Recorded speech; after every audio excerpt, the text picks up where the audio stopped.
Hey everybody, welcome to the stream, welcome to my first ever gunpla stream, where I'll be assembling this model. The giant robot from the anime Hyakuju o Go Lion. Translates to the King of 100 Beasts Go Lion, or just Beast King Go Lion, but known in the West as Voltron, Defender of the Universe. Yep, and that was the voice of Peter Cullen, Optimus Prime himself. He's the narrator of the original dub, the original English dub. So yeah, I've been thinking about doing this kind of more cozy stream, not really, I mean, it's still, I guess, kind of retro themed, because this is a really old show.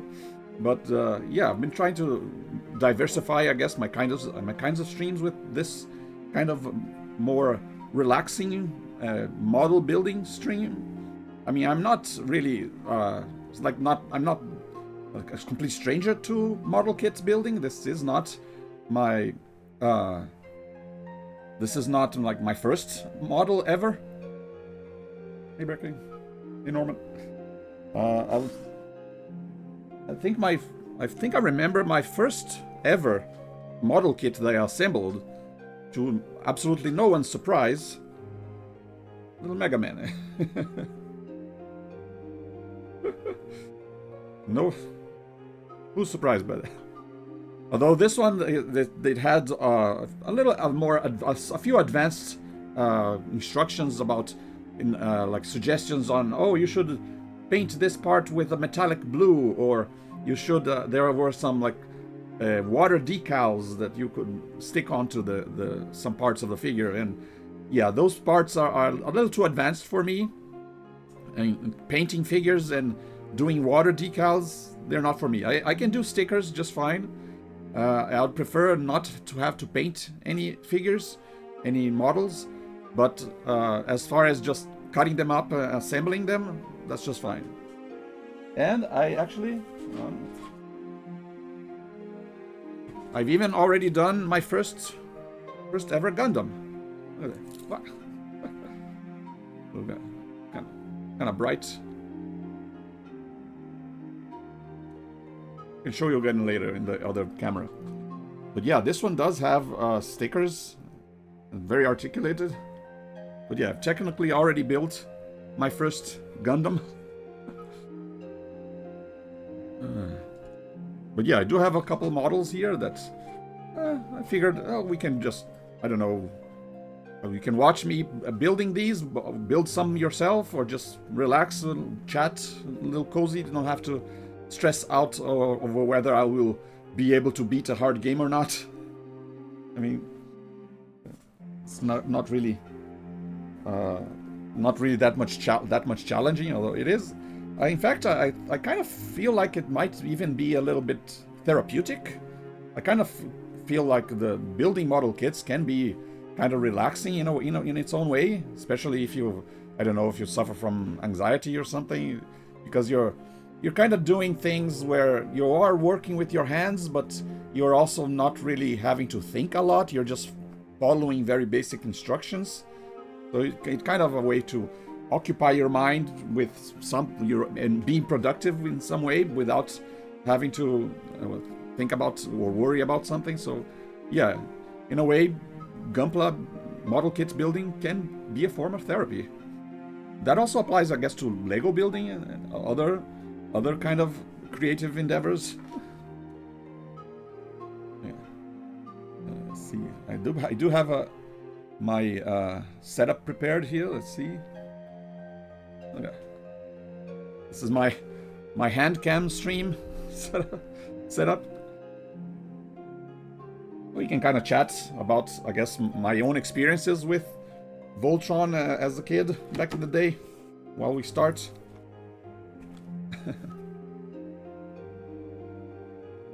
Yeah, you like painting and creating art, so that can also be therapeutic. Yeah. All right, hang on. Right, release it from the box. Okay.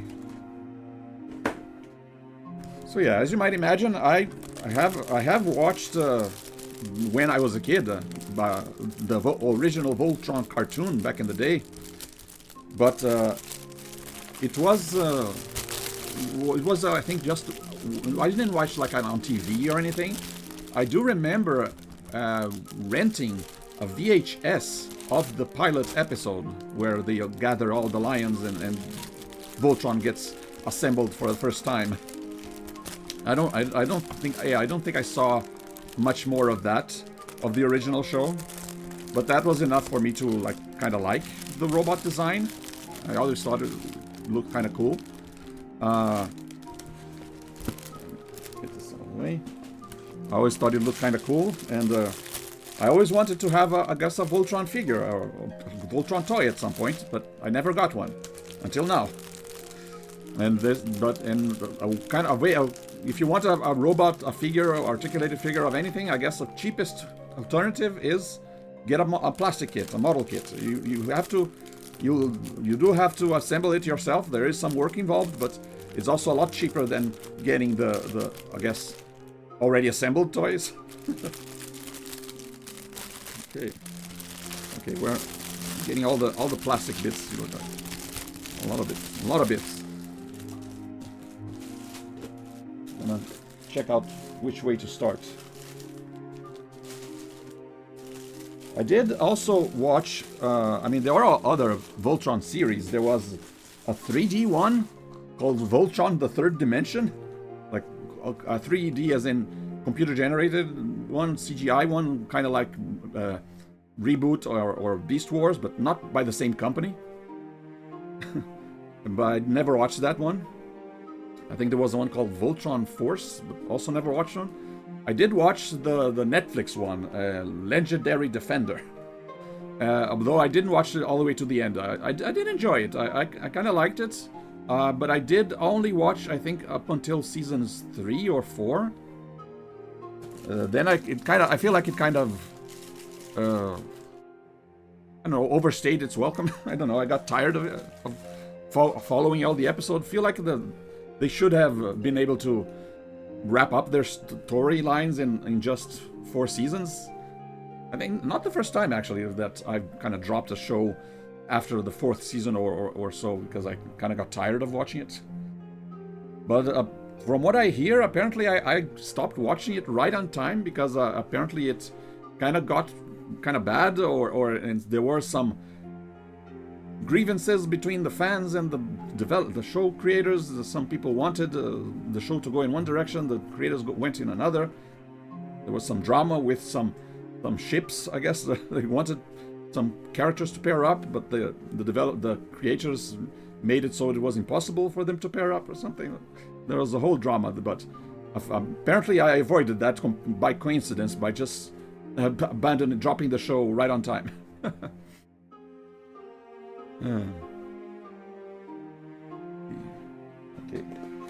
Okay, I got the instructions. This is sadly this is imported, so all the instructions are in Japanese, but I think I can follow them. Follow the book.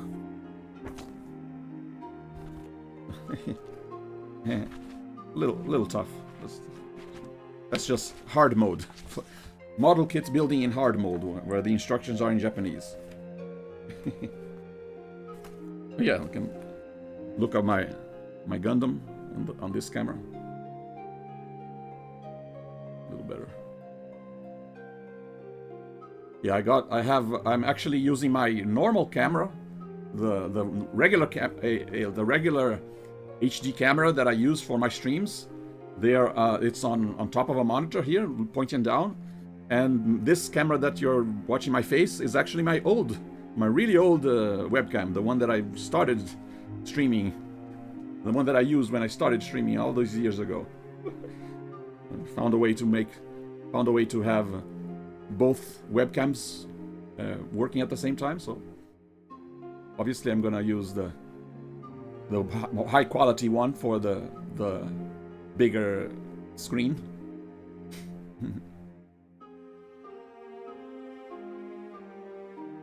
This was your first Gundam? Yeah, this is my only Gundam, but I'm glad I got like at least one out of the way. And I've never really been I guess Gundam fan. I never really watched any of the Gundam cartoons, but just as you said with you haven't watched the Voltron cartoon, but you thought a robot was cool. Well, I haven't watched the Gundam cartoon, but I think the robot is cool. I'll put that back later. It's kind of falling apart. I guess you're not meant to play around with these model kits unless you glue them together or something. Hey. Let's see, the question is which lion should I start with first? But hang on. I think.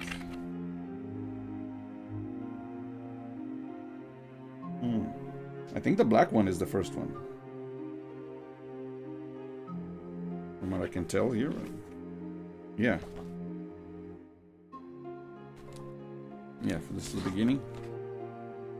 Look at the button. Alright. We're actually starting with the face.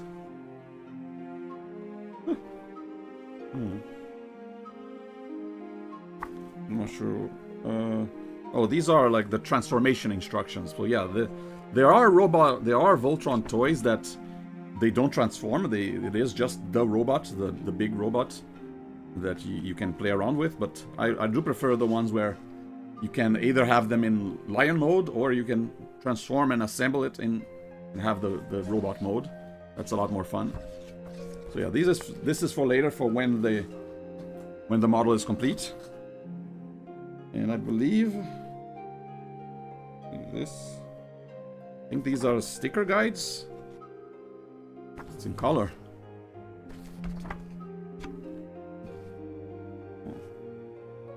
Okay. Yeah, it does come with some stickers. All right. So I need Q8, A2, and A3 to start. Grab the... What they're called again? Runners? It's been a while. I forget the gunpla terminology. Okay. Got the A.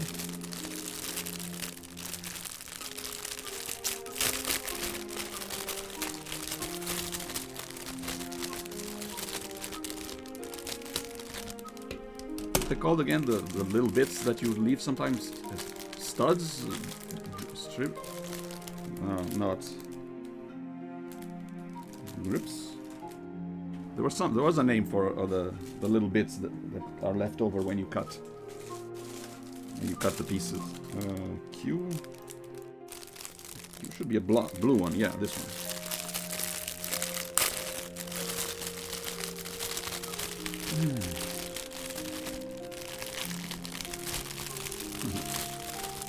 Yeah, I'll try not to drop them. They look big in the instructions to make it clear which way they are pointing in.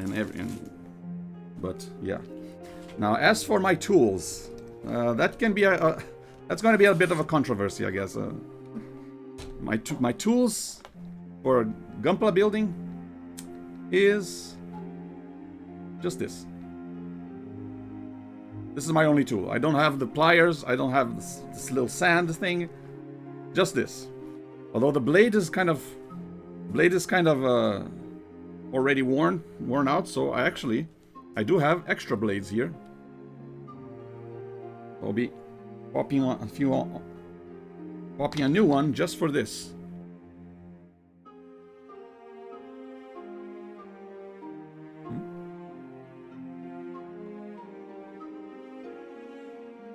Replace this.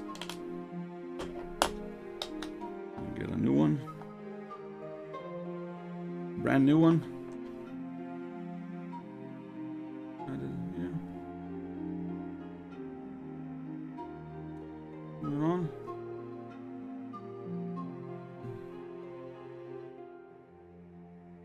Actually, this is another old one.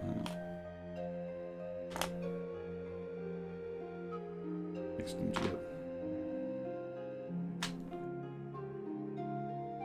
Alright, here you go. This one is a brand new one. Okay.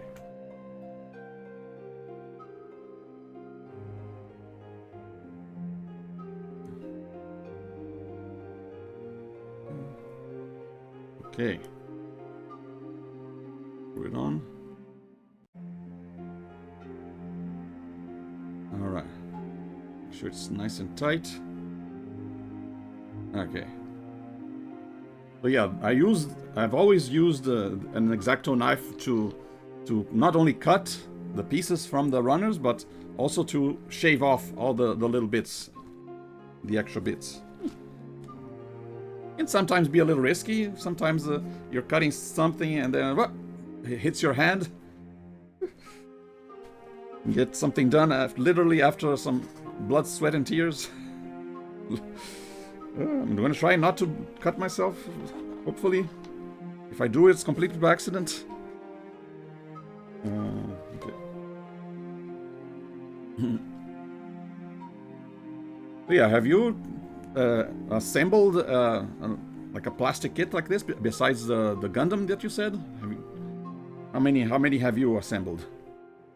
I think mine are like, well, there's the Mega Man. I also did a Proto Man, a Roll, the Gundam.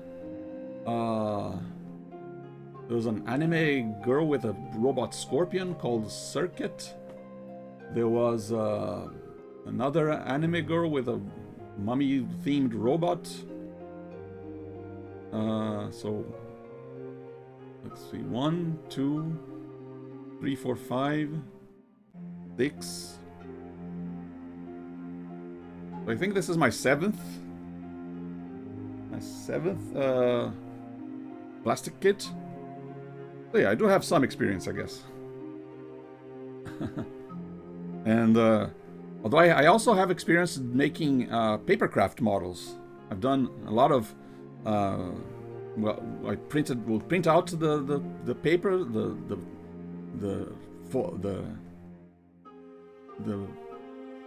what do you call the plans, the blueprints on the paper, and then cut it up, fold it, glue it, and then you have a little paper model. I don't know if it counts.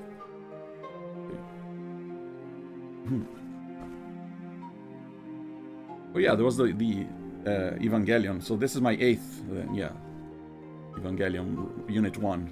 I showed up. Yeah. I'm not sure I'll be finishing it in one stream, but I'll see. I want to at least maybe finish one lion or two. See if I can do it in 2 streams. I don't know.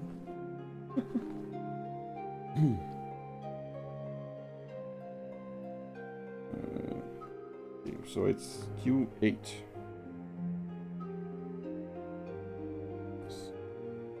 Where's the number 8? Here. We got the face, the eyes. Try and put it up like this.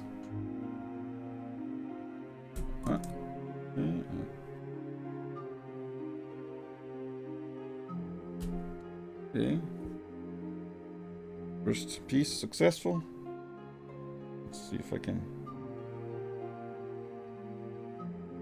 do off anything that needs to be off. Oh, big piece here. You see it? You can see it. Yeah. My head isn't blocking the top camera.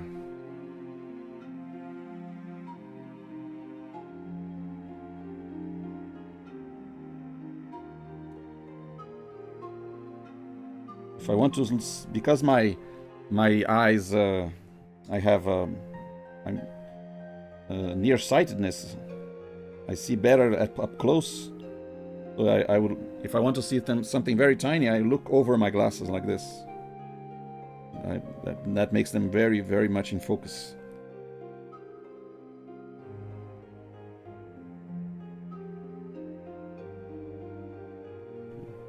I think this part is going to be hidden, so I don't have to worry about too much, but shave off just a little bit, just so it's a little smoother.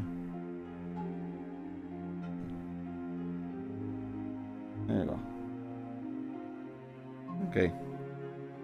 First piece done.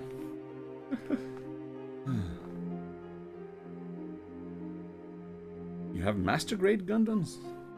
Nice.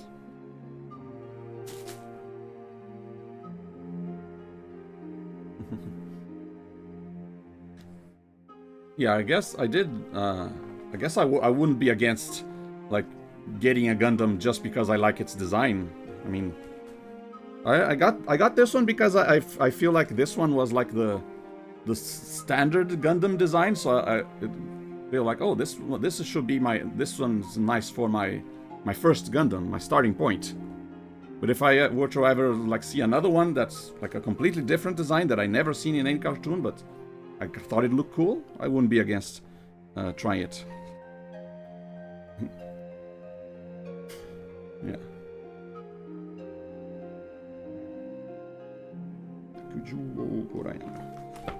Yeah, I think until I bought this, I didn't actually know what the Japanese name for Voltron was. I thought it would be the same.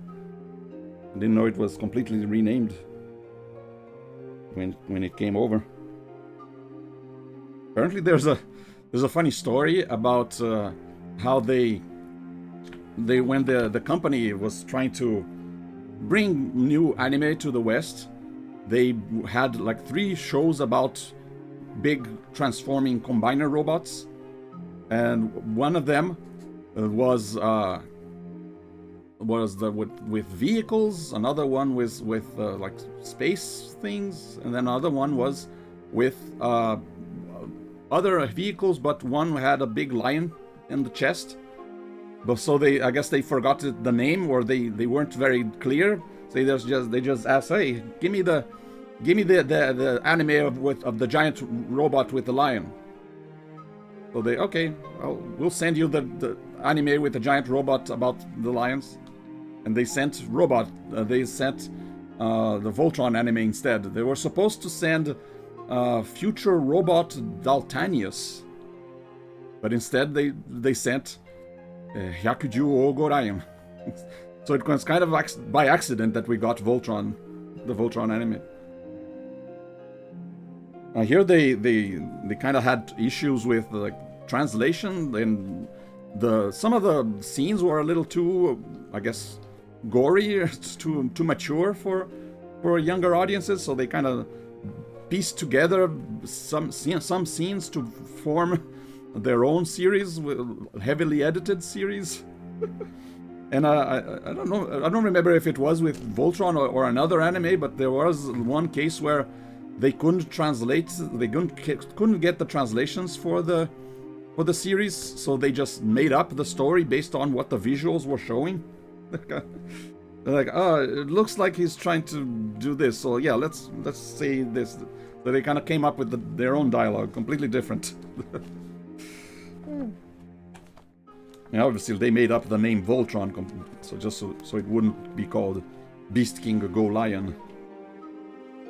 Incidentally, the name Hyaku Ju O, Hyaku meaning 100, Ju is the same kanji as kemono, meaning beast, and O is king.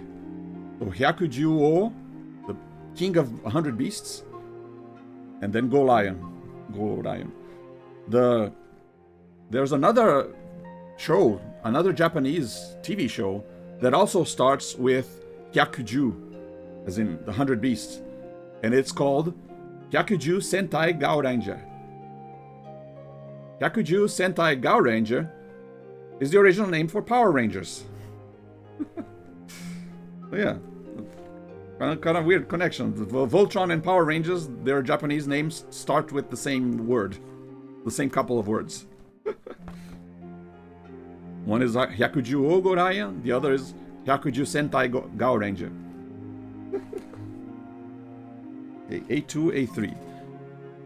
Okay, I'm gonna have to try and balance out cutting and talking and chatting.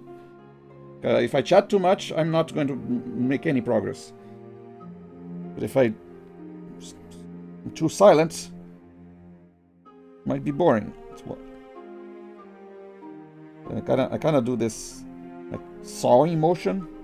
I don't try and cut it like in one go. I try to like almost like I keep getting deeper and deeper until it goes.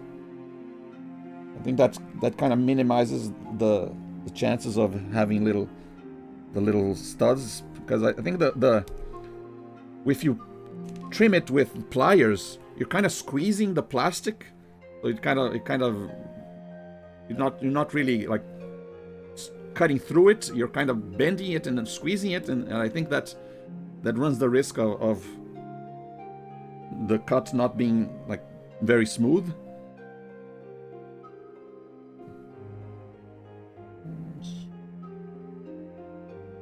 Although in this case it's also not very smooth, especially with the last bit when it goes all of a sudden. But then I do a little bit of almost a little bit of like carving. I carve away the little bit, the extra bit.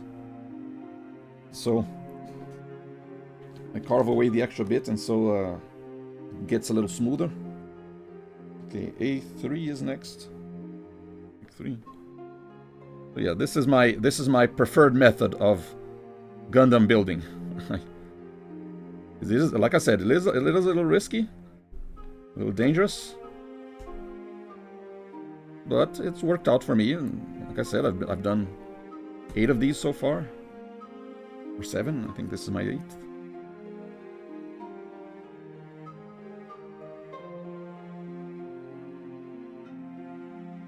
So you might see, you can see my. There you go.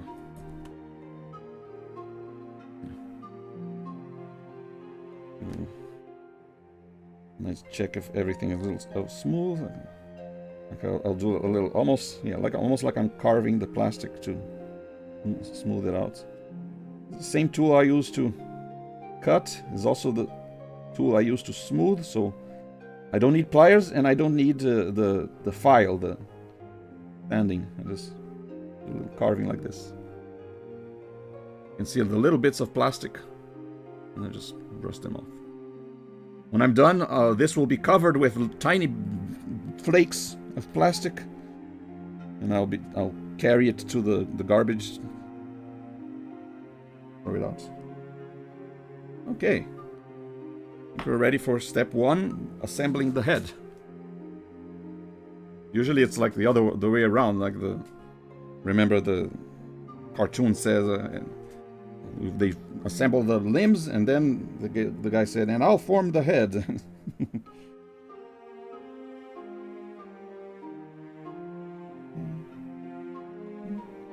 This, and this goes like this.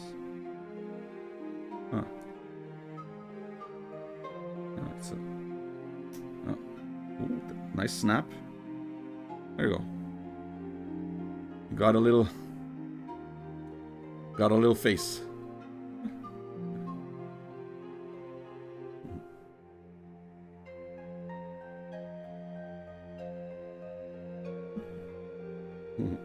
Cute. All right, next step. E2, E3. I think E is the black one. Yeah. Which I already broke out. E2, E3.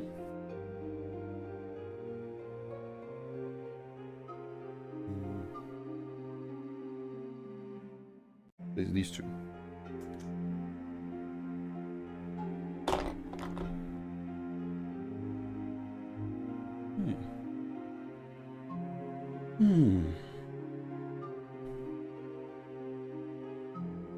Hope the BGM volume is okay as well. I can't hear the BGM, but I think I set it a little lower than my usual BGM streams. Just the stream would be a little cozier, a little more relaxing.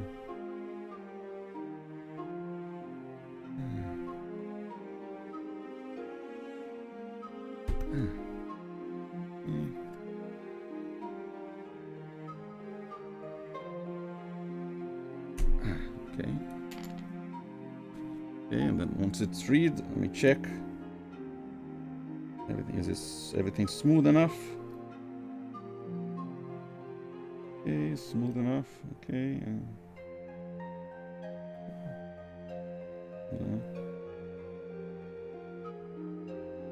There's another reason why I got a new blade, so it would have no problems carving out the pieces. Hello. Welcome to Cozy Model Kit Building.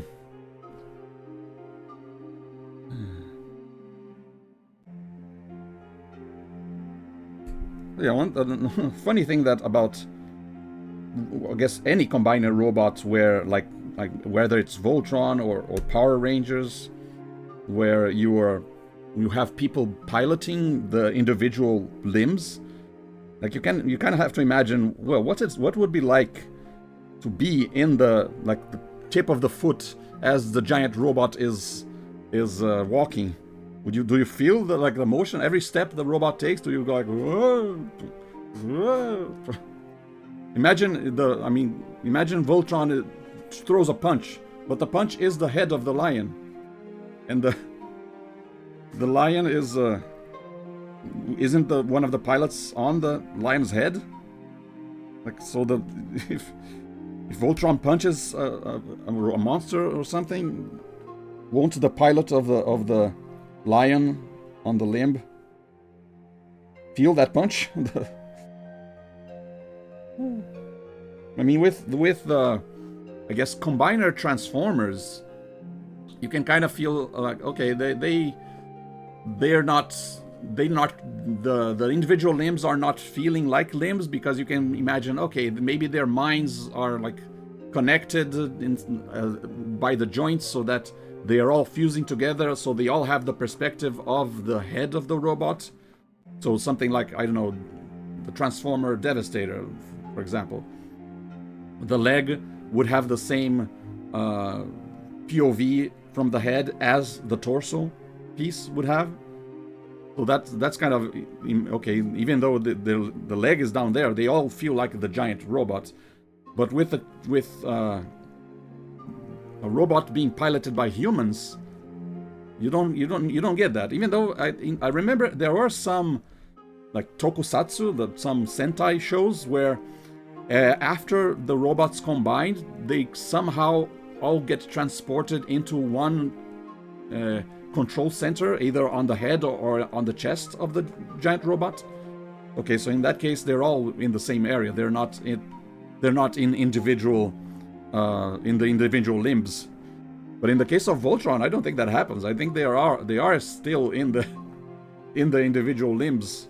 I don't know. It's kind of funny to think about what it's like for the lion pilots after they've combined, and while they're like in combat or walking or whatever. Okay, so E2 and E3 get joined together.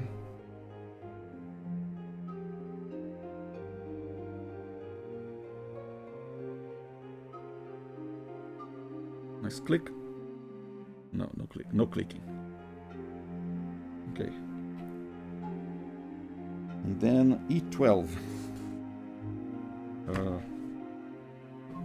Where's the... Okay, here we go.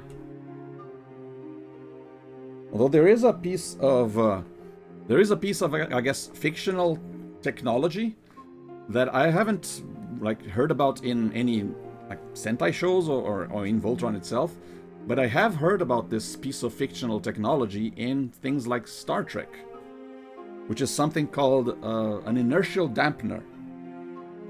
In Star Trek, you have inertial dampeners that kind of cancel out the inertia that I guess an accelerating spaceship would suffer, would apply onto the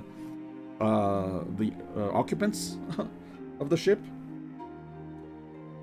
so that like the ship can go like suddenly accelerate suddenly and then stop suddenly, and the people won't be thrown around all over or even die because of the sudden acceleration or sudden deceleration. So they have inertial dampeners to kind of makes it so.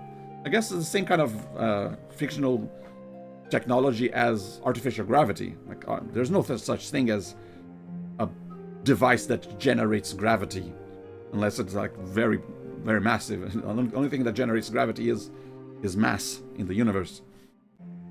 So either mass or acceleration, I guess, a force going outside. So you have sometimes you have spaceships spinning to simulate gravity, but not a device that can like turn on and turn off gravity. But in Star Trek you have artificial gravity, and you have inertial dampeners that cancel outside forces acting on the insides of the ship.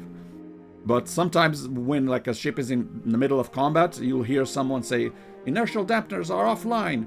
And that's when they start getting thrown around.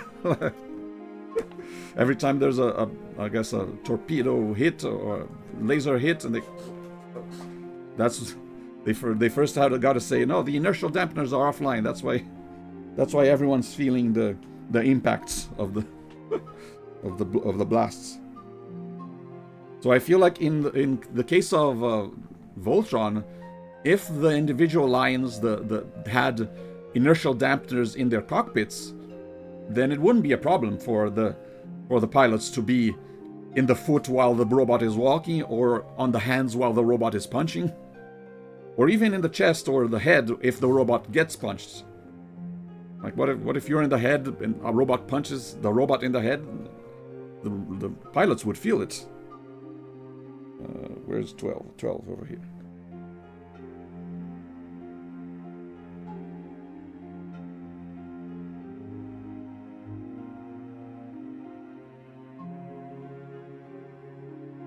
I guess that's kind of my headcanon. They never explicitly explained that this technology exists, but I feel like it has to exist for the pilots to be alive after every punch.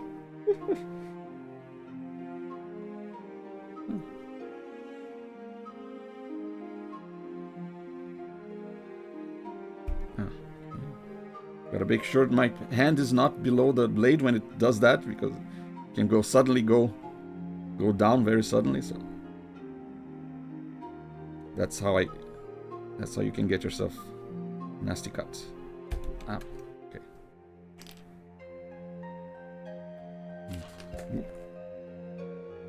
So far the pieces are kind of big, and I don't think there's a danger of me losing any of them, but there was a case while I was building that Gundam where I didn't lose a piece, but I did lose a sticker. Sticker that was supposed to go on the gun. I was placing it, and I think I bent it, and then it unbent itself and it went flying, and I think it might have landed inside my keyboard. Either way, it was gone. So my Gundam has one less sticker on its gun because of that. Not a big deal, of course, but that is also a risk.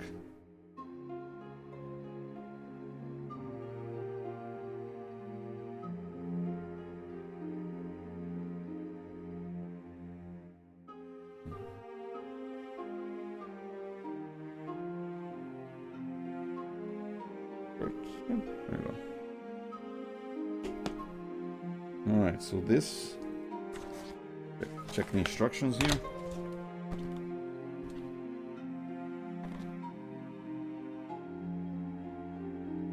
It goes like this. This goes like this.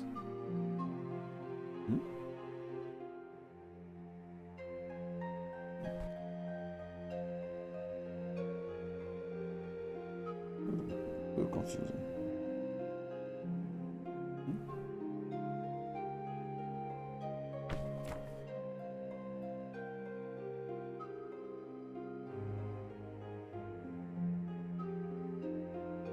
Okay, this is kind of a little confusing. Where am I putting this? This? Okay, I think it's like this. This makes the most sense. The instructions are a bit unclear, but I feel like this. Yeah, this is the most sense. This makes the most sense. Okay. A4. Next one. Another white. Yeah, the black lion was mostly black and white pieces, so we'll be using a lot of this. A4.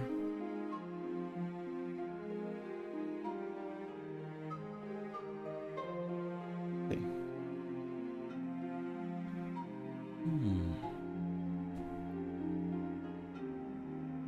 Yeah, of course, all this thinking, I'm trying to justify, I guess, cartoon logic. It's just not something you're supposed to take seriously. It's just a fun pastime or a thought experiment or whatever.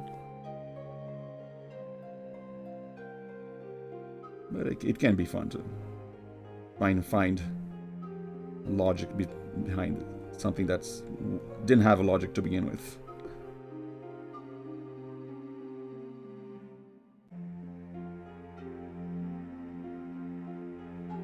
As long as you remember that, yeah, it's still just a cartoon with cartoon logic, so don't have to think about the physics of actually piloting a giant robot made of lions.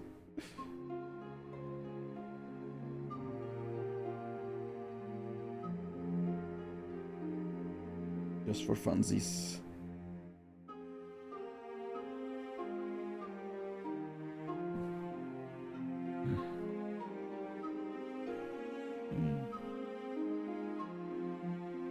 Another reason you want to make sure everything's smooth is if it's going to like go against another piece, if it's going to fit inside another piece, it better be very smooth. So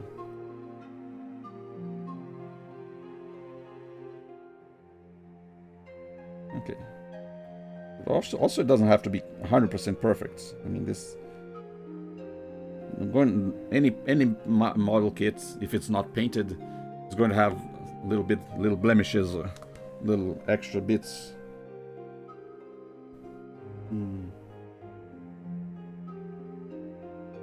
Okay, so what?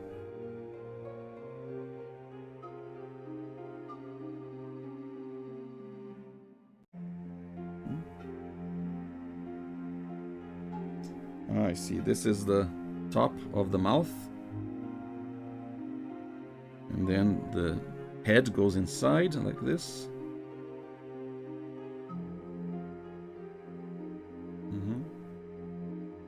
Oh. Look at that. Already looking like a lion. You can see the teeth. Have half a head, but already a full mouth. Making good progress.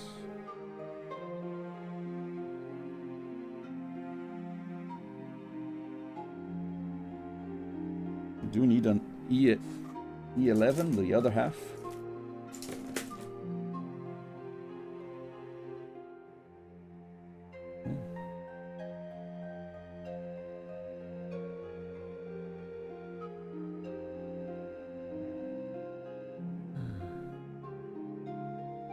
You guys are hearing the background music, but I'm doing this in complete silence. I guess if I wasn't streaming, I could be I don't know, listening to a podcast or something, but maybe silence is actually better to help concentrate, focus, or even relax. I don't really do a lot of the what they called second screen content. Or first of all, I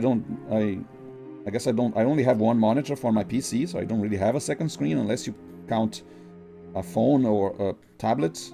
I guess that could be a second screen.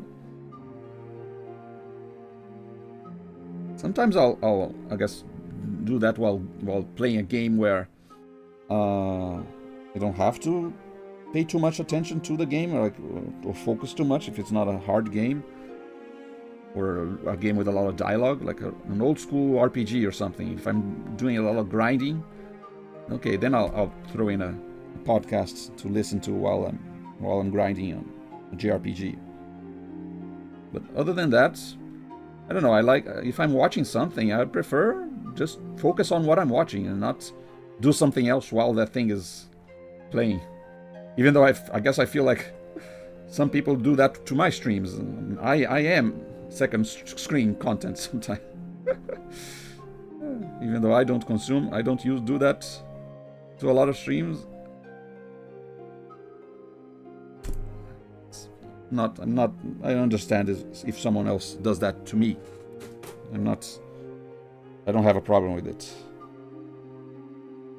It's just everyone's minds are different. Some people prefer to be more productive and do two things at once. Some people have a better time focusing if there is something else playing in the background. Like I remember, I think I was reading a book about animation and how there were like a veteran animator that he said he does not play music or listen to anything while he's animating so he can focus on the task, while other newer guys they prefer like listening to things while they're working so they relax more. And obviously neither is the best choice. It has to be custom to each person.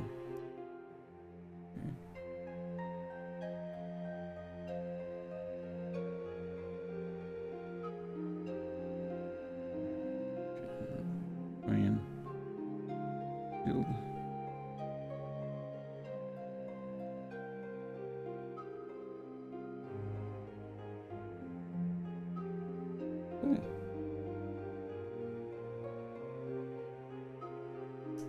Oh, we got a click. Look at that. Got a lion head.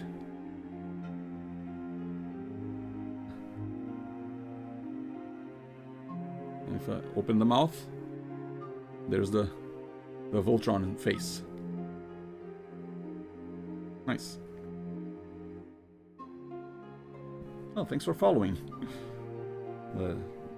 Lord Bob the Builder. I usually don't do these kinds of streams. My streams are usually more retro gaming, but I do want to start doing these more. I have a few models that I purchased and never got around to building them, so I figured, I might as well build them on stream. Why not? I mean, I have done other models before. There's this little guy, what I think was my first. I also got Roll and Protoman, the same brand. And this is my first and only Gundam. Just the regular, the standard basic Gundam, but I felt like it. Oh, that's a good place to start. So right now I'm doing this Voltron build because I always wanted to have a Voltron toy, and I feel this was kind of cheap. You do have the extra work of assembling it, but as long in the end, when I'm done, I will have my Voltron toy that I always wanted to have. You know, I don't think I would consider myself like a Voltron fan because I only watched the pilot VHS of the original show and the first few seasons of the Netflix shows. So, I mean, I guess I just like the design of the robot.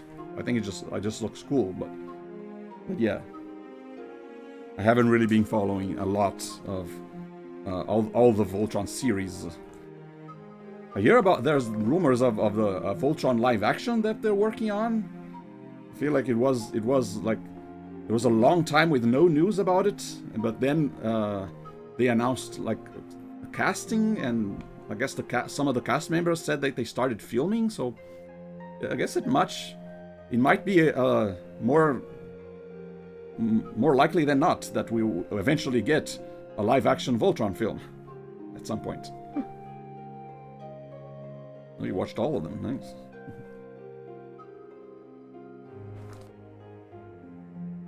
Yeah, I think I remember there was a time when Twitch was playing like older cartoons, and I think I remember watching some Twitch stream that played all the episodes of the original Voltron. Well, you were born in '74. You're like 9 years older than me. I'm from '83. And yeah, back in the day, I rented the VHS of the pilot episode with Peter Cullen narrating, and obviously, child of the '80s, I was a big Transformers fan, so I immediately recognized Peter Cullen's voice as the narrator.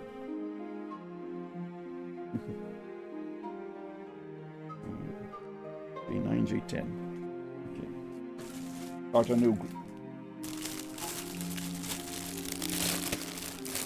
What about you? I mean, with the name Lord Bob the Builder, I'm assuming you do a lot of building as well.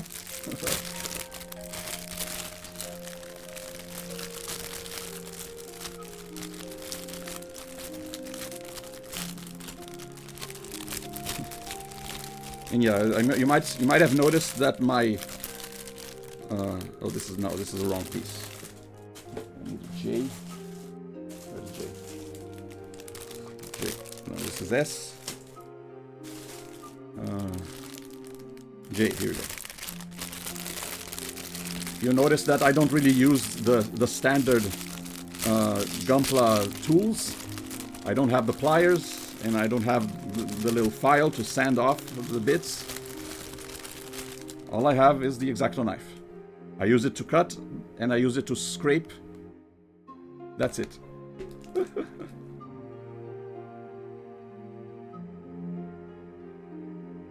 Sometimes it's a little risky, sometimes I do end up cutting my finger. But at the end of the day, I get the results. I don't think it matters so much how you're doing it, as long as you end up with the good finished result. J9, J10.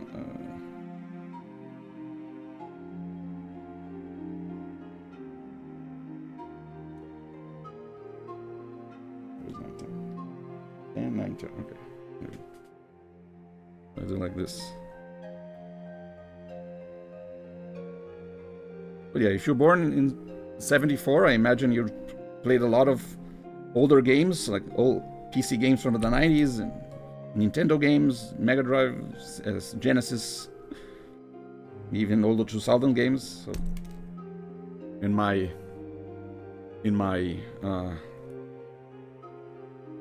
YouTube channel, there are a bunch of VODs of me playing a lot of retro games. And I do, yeah, like I said, I do have other text-based games on BBS. Yeah, like what they call the MUD games, multi-user dungeons. I heard about them. I never tried them myself. I only did the text adventure games like Colossal Cave and Zork. In fact, I already streamed Colossal Cave and Zork 1.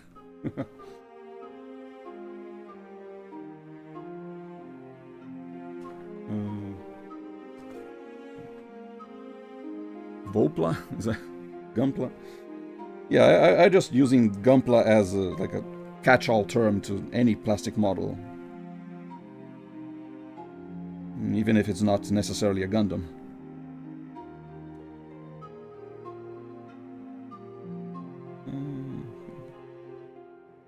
Carve a little bit here. Yeah, this part needs to be a little smoother.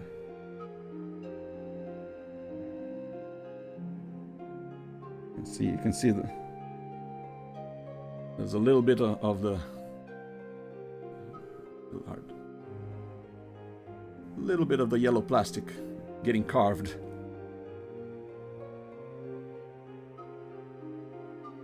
Oh, you say Plamo for snap fit and scale model for glued kits?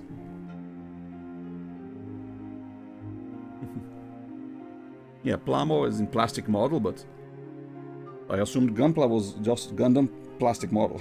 Like,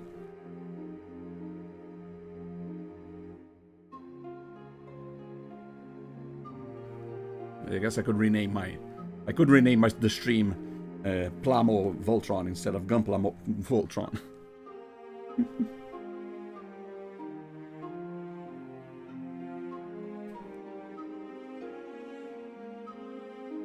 I think it sounded better than just plastic kit.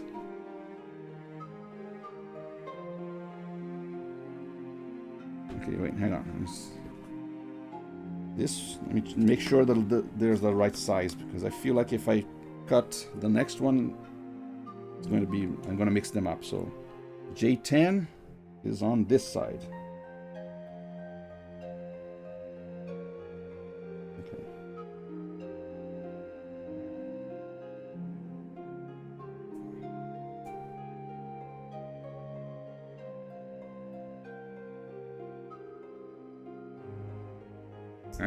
Okay.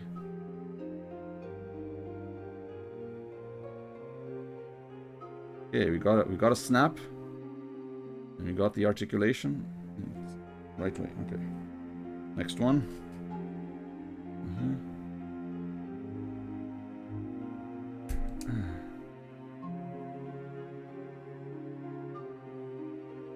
Oh.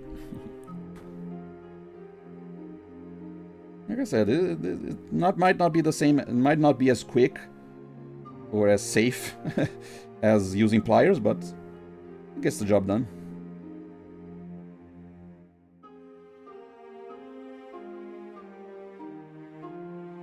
I'm not really trying to be as fast as possible.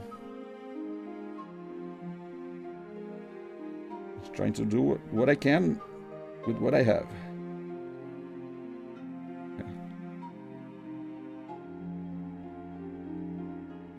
Looking at my forehead a lot in the face cam, because I gotta do like this to carve and look things over my glasses. I can have a better view. I think it's okay. Okay, and then this.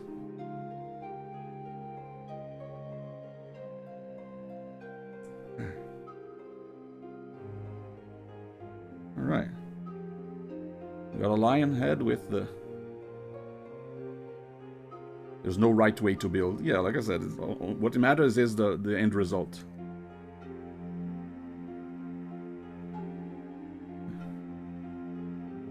And I'll form the head.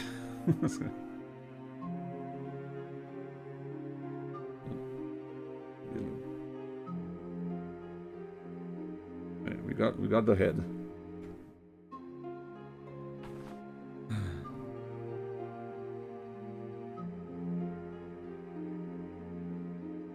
Gunpla is invented as a term by Bandai. Digipla? I don't think I ever heard Digipla as in for Digimon or something.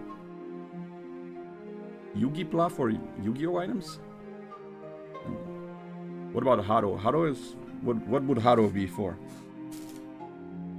Haropla.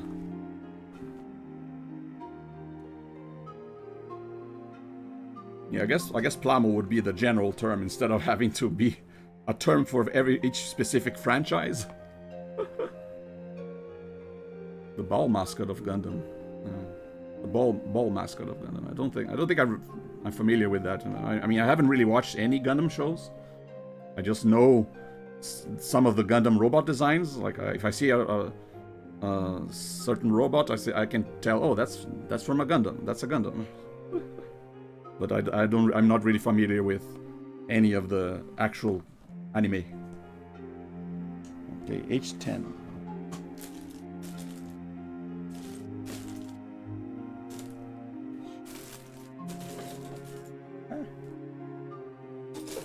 Oh no. It's starting to get chaotic here with all the pieces outside of their plastic casings. Okay, H10 is next.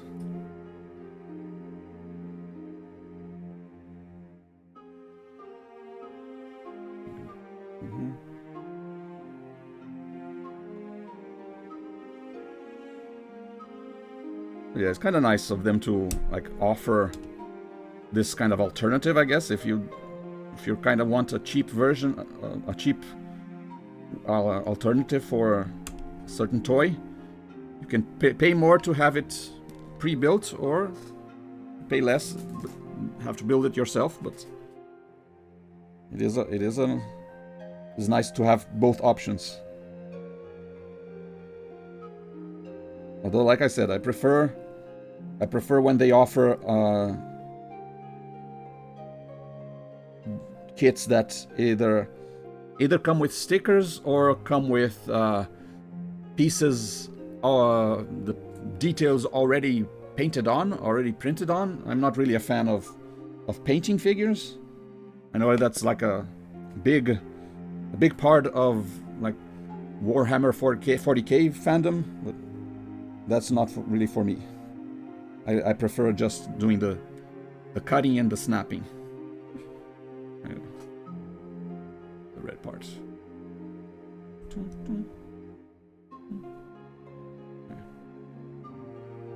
And also not really a fan of those water decals where you cut out the sticker, put it in the water, and then peel it off and then place it. No, just let me peel off a sticker and place it. That's good enough for me. Yeah, I guess these are a little too advanced for me. Okay.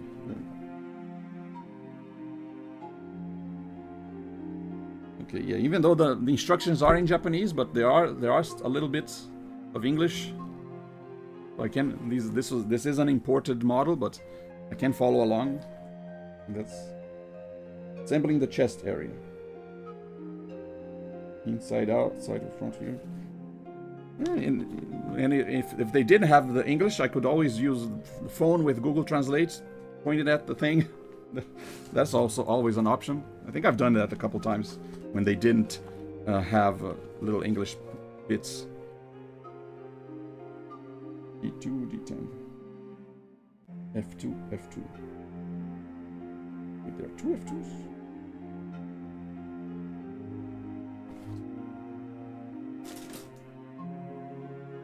E. Oh dear.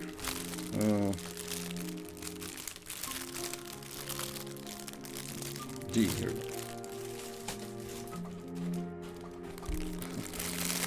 Yeah. Getting complicated now.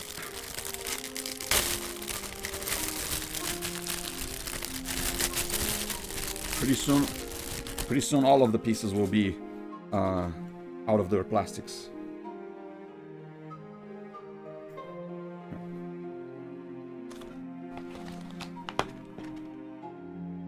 2 and 10.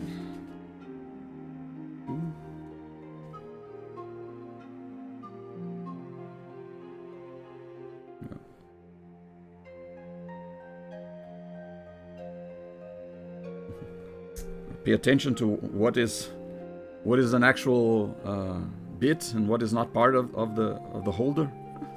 You don't cut off something important. I think they usually do a good job at differentiating.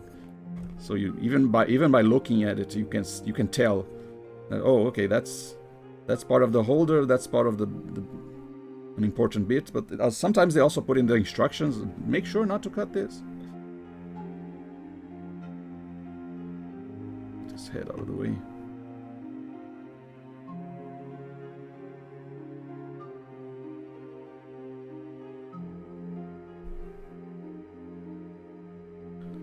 Do these kind of sawing motions, almost like cutting into it a little bit at a time with each motion until it, boom, suddenly goes. Sometimes I'll switch directions, starting from the other side. Then there's the risk of suddenly hitting my finger. This way.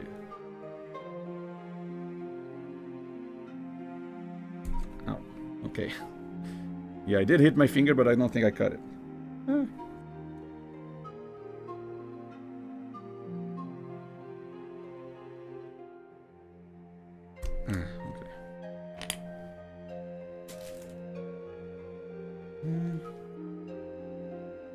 Yeah, I always at the beginning. Do I have a nail clipper?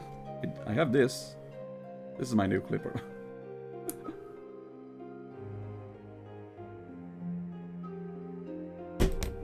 But I don't use these when building things. I just use the X-Acto knife and scrape off any extra bits.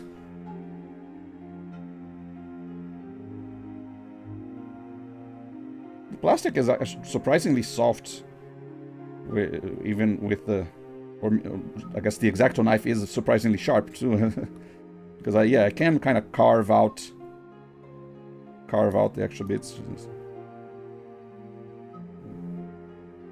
Sometimes things a little rough, but okay.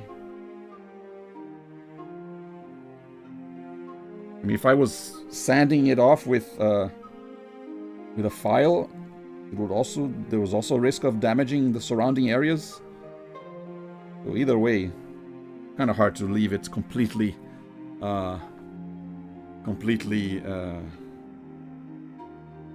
free of blemishes.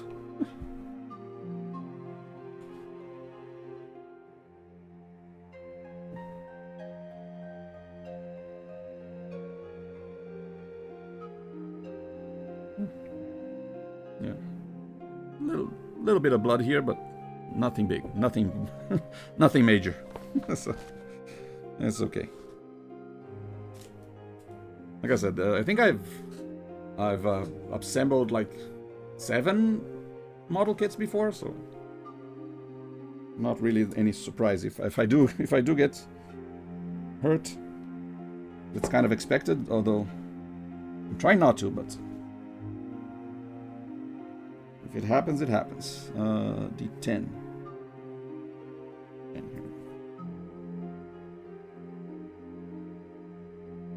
And say I poured blood, sweat, and tears into building this.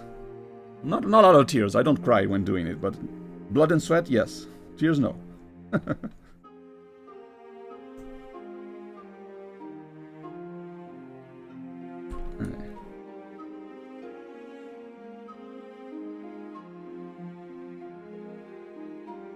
It is a little, like, there is a bit of a strain on the finger itself.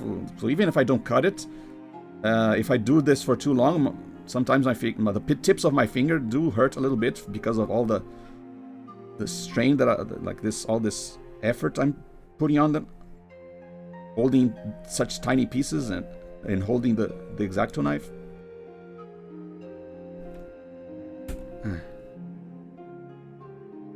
But obviously, I don't spend too many hours doing this. Like, okay, I'll do it a little bit one day, then I'll stop, let my fingers recover, do a little bit more another day.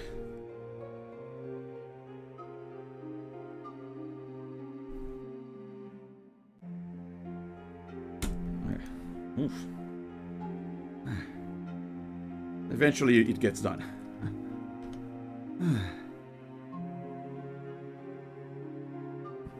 8 or 10 hour shift on some kids? Yikes. Yeah, I don't think I could do that.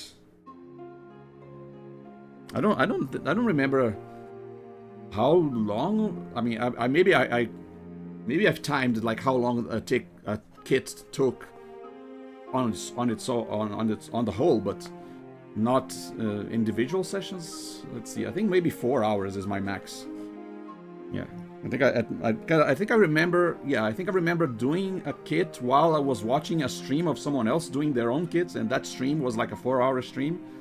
So I think I think at most I can do is work on a kit for 4 hours. I don't think I could pull off a 10-hour shift.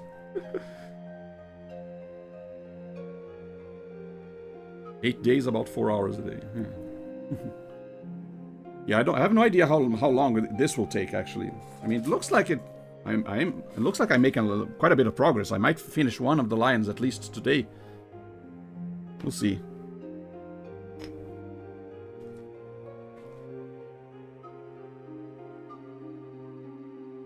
D2, D10.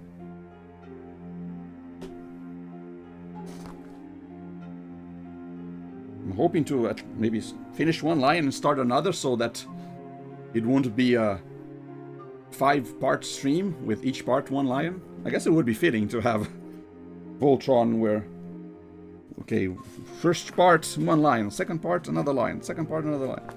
Although I imagine maybe the limb lions will take a little less time than the main chest lion. I'm assuming that the black lion is more complex than all the other ones. Or maybe 3 streams, 1 for the black lion, 2 for the arms, and 2 for the legs. I don't know. Daytime meteor. I don't remember. Yeah, I have also built a couple of like anime girls with robot parts on them.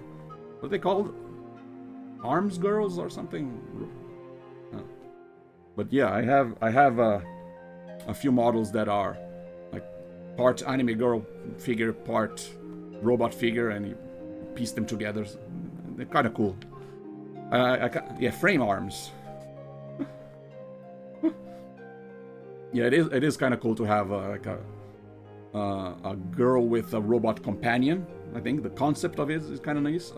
I have one that I haven't built yet, a big one. It's Isis, the Egyptian themed golden robot one, and there's another one, kind of a mummy looking one that turns into a sarcophagus, and there's the Circuit, one that has like a scorpion robot companion. They're all on my shelf there, so I don't want to pick them up right now, but yeah, I have a few others. I also have some of my future stream plans.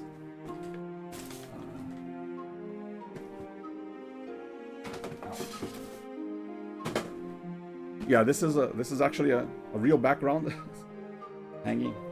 hanging piece of cloth.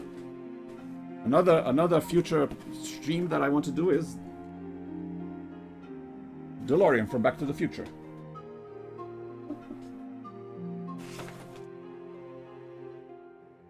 One day. Like I said, my channel is usually retro gaming channels, from like either starting from Game Boy to NES to PC, old PC RPGs. I do like a lot of platformers and point-and-click adventures. So, but I do want to like intersperse these gunpla streams in between the retro gaming streams. So it might be a while before I finish this. It might be a while before I start another. But either way, I do have these kits that I have that are yet to be built. Okay, hang on, let me check. This one is here.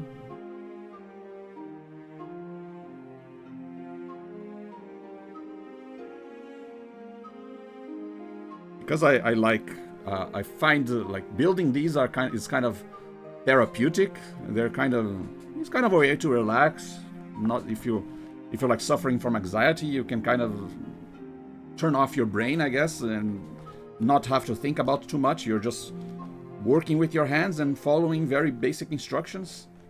In a way, they're kind of a way to like self-medicate, I guess, kind of form of therapy. So I guess I've been saving up some of these kits in case I need to have a period of relaxing if I am ever feeling too anxious or something. So that's why I have a lot of these. I import them I buy them from a Japanese website, import them, and then there's just been boxes in my room here, waiting to be built.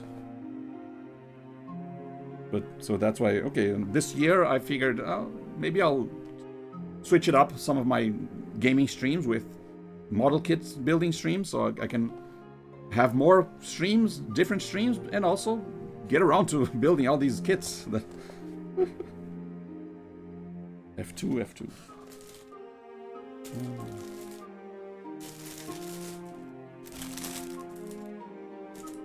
I find like streaming is kind of a good way to motivate yourself. Sometimes, like there's a game that I've been wanting to play or wanting to try and finish for the longest time. So I decide, okay, I'll stream that game, and that gives me a good excuse to try and get it, try and beat it. I guess when you know that people are watching, you're more motivated to do a good job, I guess.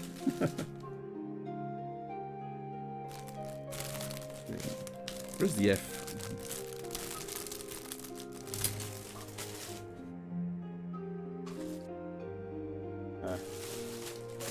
A bunch of pieces.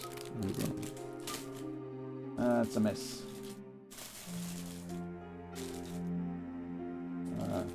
Got all the letters of the alphabet here, except the one I need.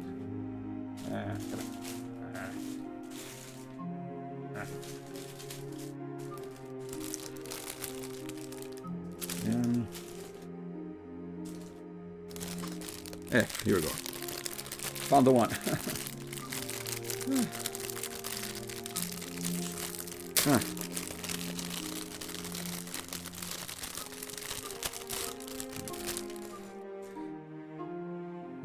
Okay.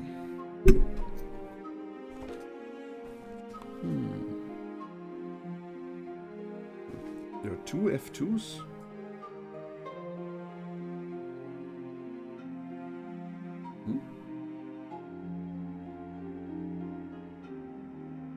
Kind of weird. See, it's showing. The instructions are showing.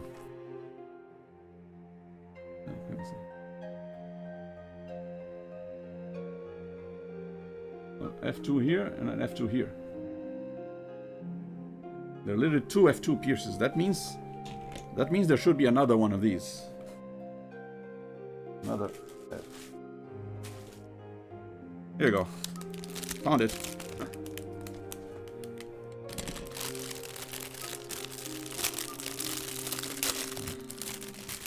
Probably a mirror or something. Mirror piece. Or maybe it isn't. Maybe it's the same. Yeah, I think it's the same. If it was a mirror piece, they would probably name it something different. But because it's exactly the same, they can just have two molds of the same piece. Okay.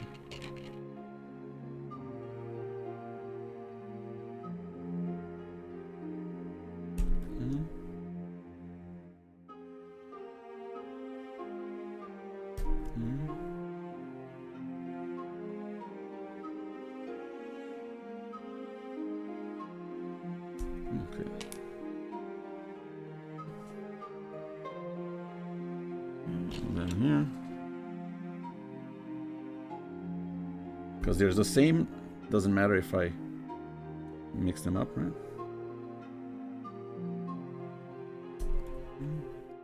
I do like it when it doesn't take too many cuts to get through the piece. Sometimes it takes a little bit of effort, a little bit more back and forth. Sometimes one swing, it immediately cuts.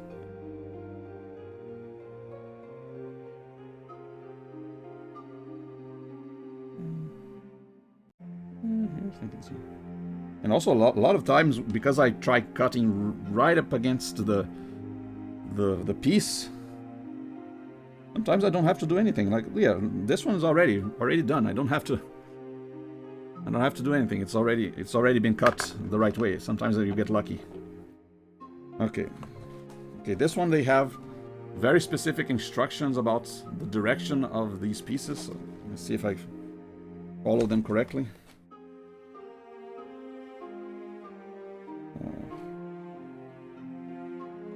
This part is inside, this part is outside, this part is top, this part is bottom, front view. This.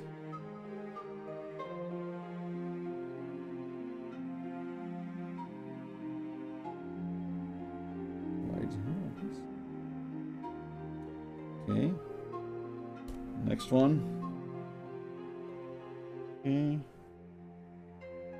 This. All right.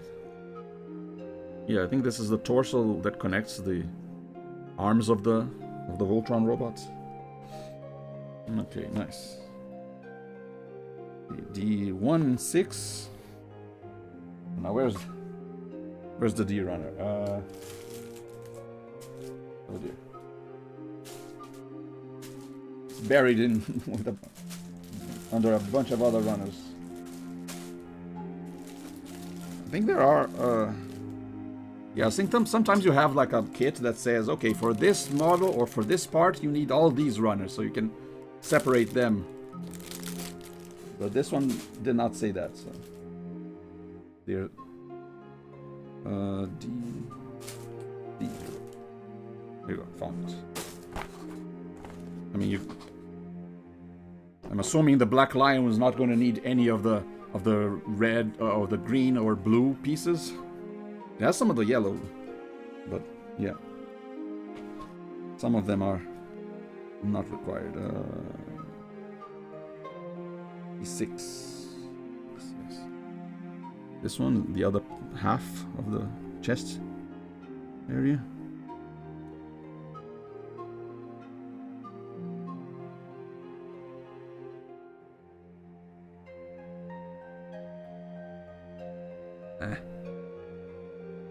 Okay, this one needs a little more.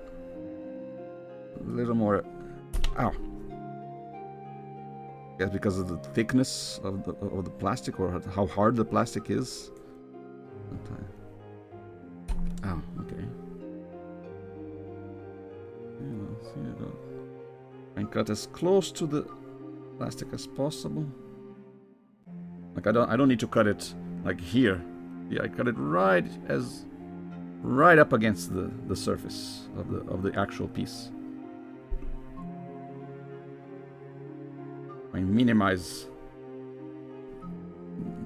the chance of extra bits.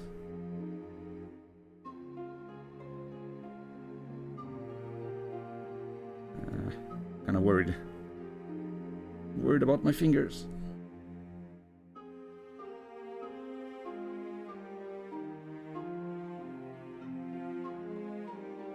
Okay. Whew. And looking at it. Oh, this one needs a little bit of smoothing.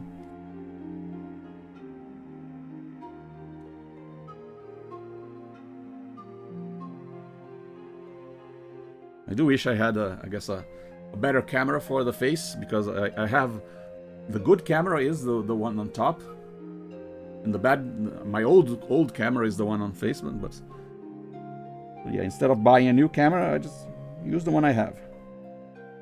Don't have a lot of budget for these streams, so you gotta work with what you got. It's good enough. I mean, makes sense to use the high quality camera for the bigger image and the low quality camera for the smaller image. I just don't like how my forehead looks.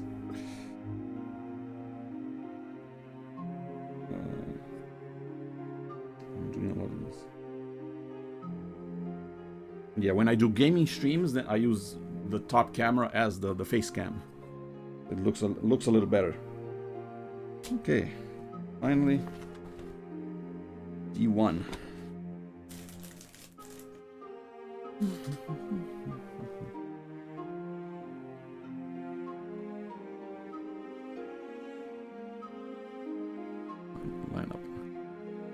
Line up my cutting surface with the camera. Okay.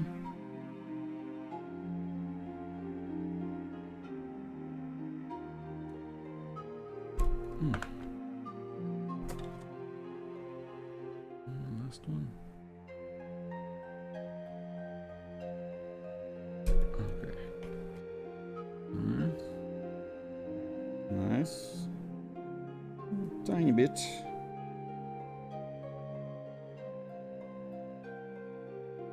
A little bit of carving, just to make sure. Okay.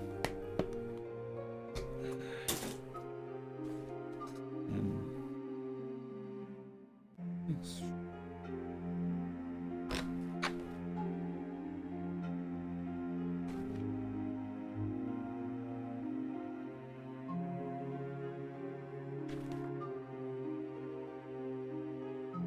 Change the vertical orientation.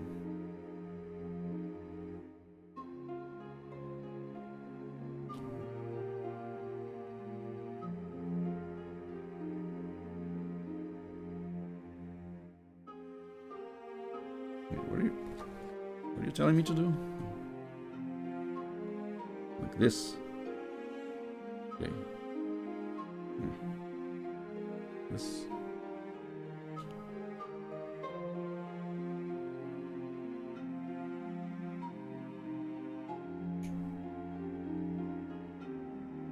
Okay. You got a chest piece?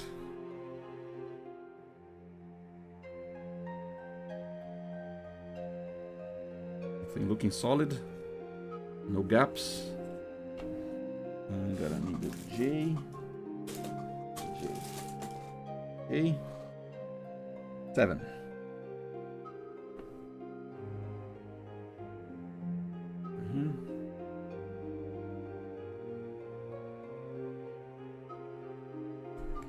Okay.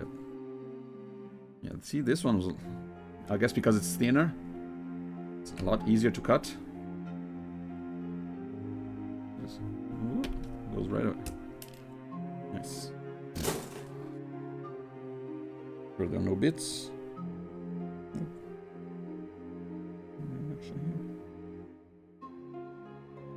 Okay.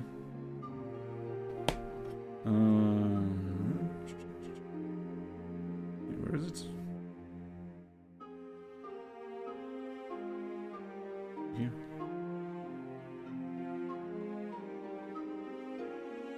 All right. Then J12 and H4. J12 is like a V shape.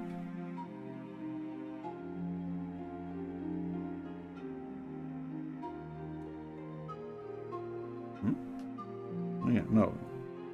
This one. Okay. Okay.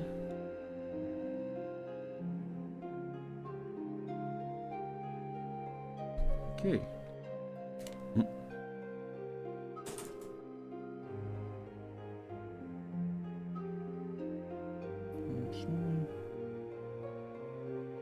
A lot of tiny pieces, almost microscopic pieces of plastic. When I'm done, I'm gonna be lifting this whole thing and carry it to the garbage and try and dust it off.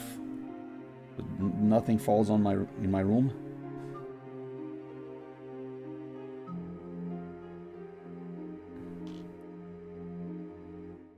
You can see it right now, but if I were to, I guess, sweep them together, eventually they'll become a little more visible. Little pieces. Like plastic dust.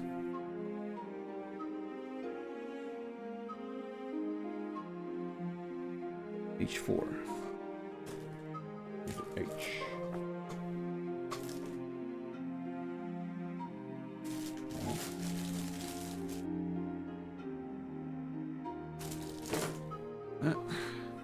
H, here we go. 4. This one.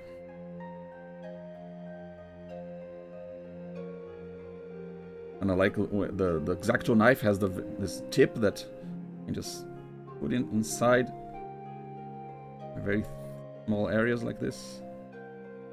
Although there have been a couple cases where I would like suddenly cut and then end up hitting. It will end up hitting another piece, another part of the same piece. So that's kind of dangerous as well. I have to be careful not to apply too much force. Not just to protect my own fingers, but also not to damage the rest of the piece. In this case, it's fine. See, in this case, there's no there's nothing in the way.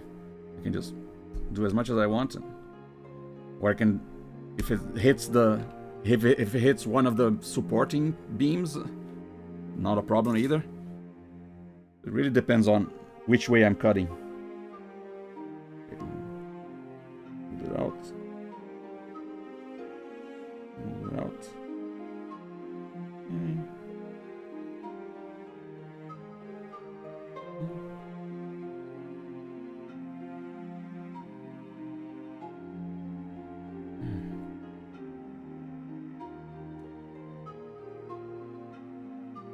Alright, looking good. I think. Checking instructions.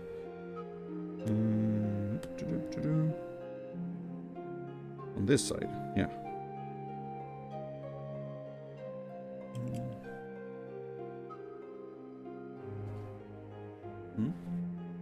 Okay, I see. So this goes here. And then this middle part goes in the middle like this. Like this.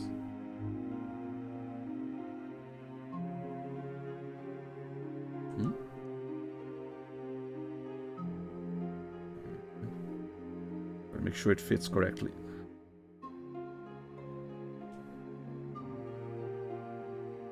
Okay. All right. Got a torso piece.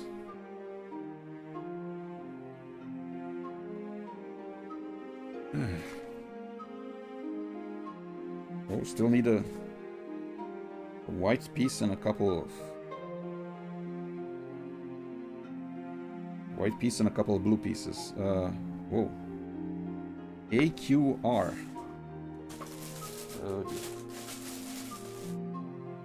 Here we go again, digging through all the pieces that I've already opened. Let's see. I guess I can store away pieces that are still in the plastic that I haven't opened yet.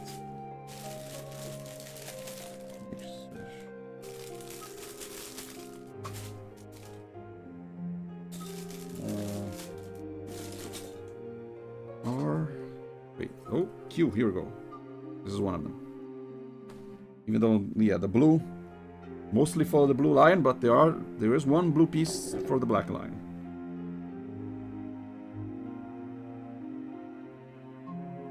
Q9. Tiny little square here. What the heck? This one came with a extra floating bit. What?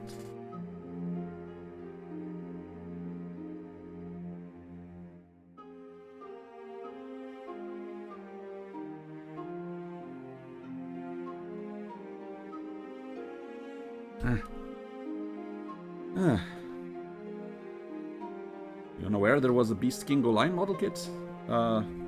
Yeah, this one is, let me see if it's, this is for Morderoid. Good smile. I wonder. Yeah, just says Morderoid Good Smile Company Model Kit Series.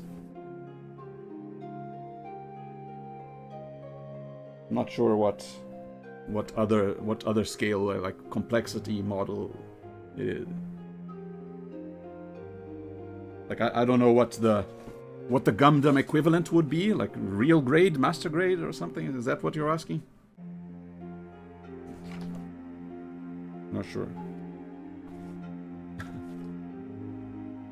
But yeah, like I don't really know like how many other Voltron models there are. This is just the one that I found that looked like it had the robots as individual models that you could then transform and combine, rather than just having the non-transforming robot, I guess. And I wanted to have a transformable robot, and I guess I would also be fine with having a pre-made toy Voltron toy. I wanted a Voltron toy, but I guess having one that you have to build it yourself is a cheap way, a cheap alternative if you're on a budget. I was also looking for other model kits. I kind of enjoyed building some of these models.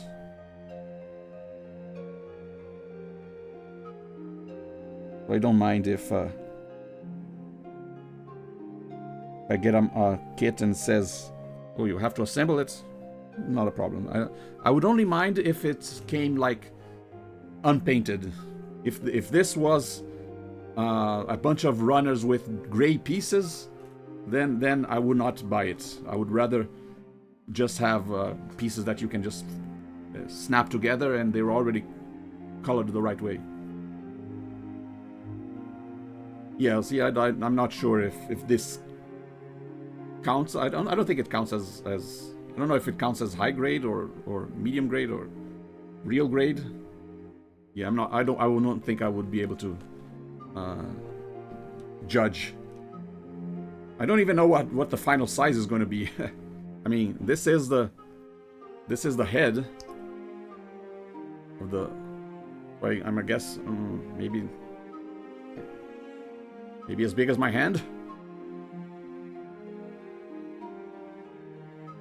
Yeah, I mean, this is a Gundam model that I built. Whoops, it's falling apart literally. It's a Gundam model that I built a while ago, and I guess the head is kind of a similar size, so I'd expect it to be a little bigger than this, the Voltron model.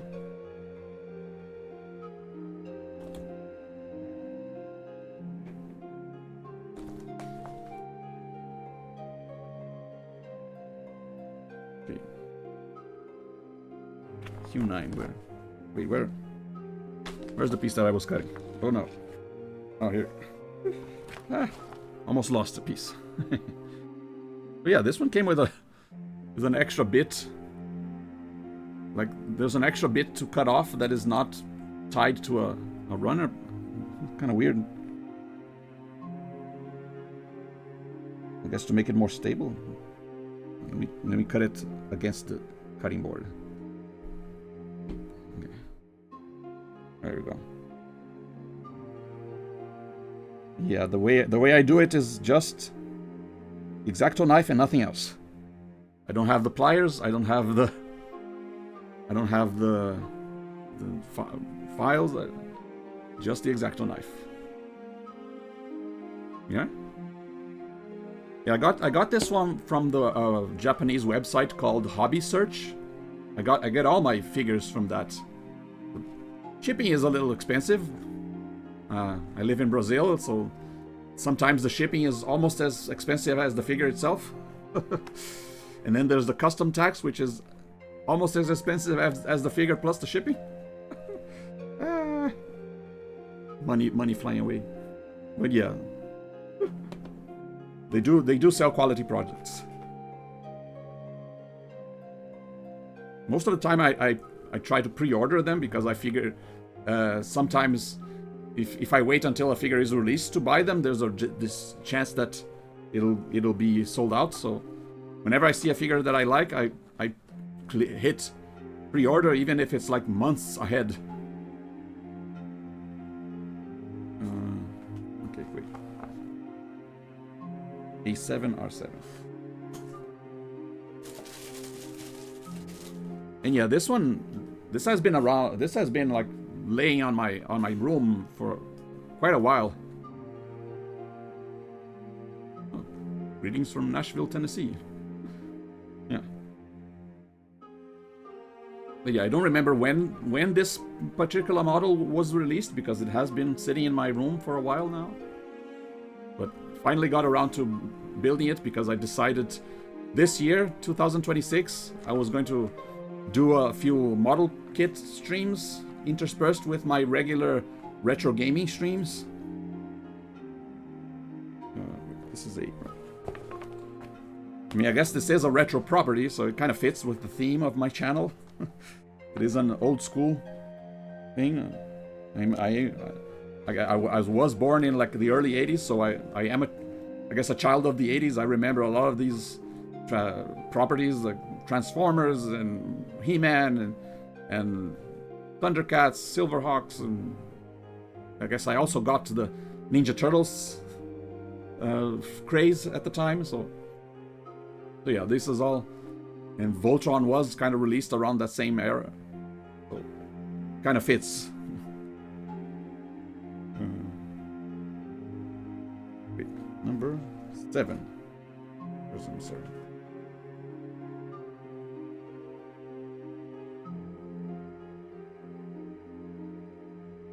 This one I can throw away. So yeah, I try using the X-Acto knife to cut right up against the piece, trying so I don't have to worry about little bits, rather than using the pliers to, like, I don't know, snap in the middle. I try to cut up against it. Most of the time it works, but there's always the risk that it's going to get my finger and get a bloody cut as a result, or sometimes a little point on my skin.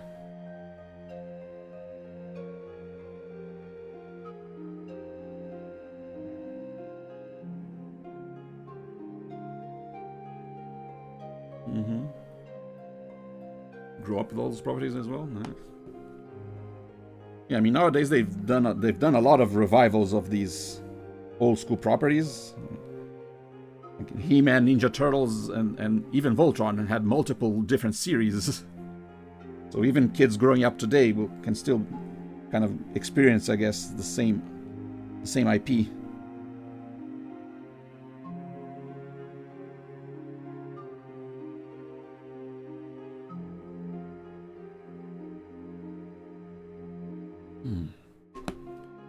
Okay.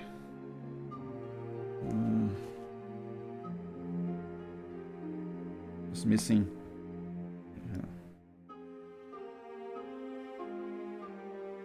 A square here. Blue square here. Tiny piece. Don't fall in the ground. Don't disappear forever.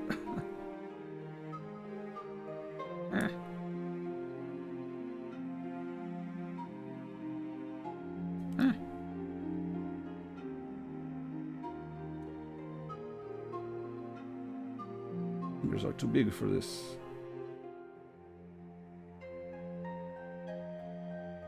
Oh, you know what? I should be getting. I do have something. Hang on. I should be getting help.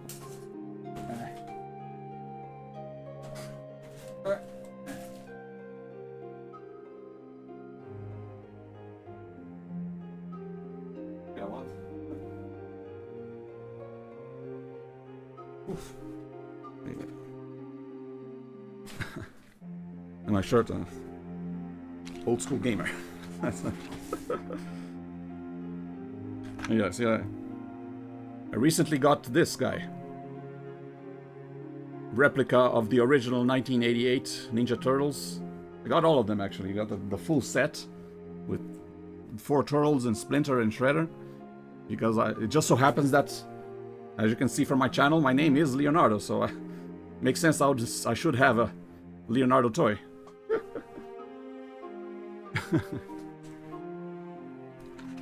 Okay. Here we go.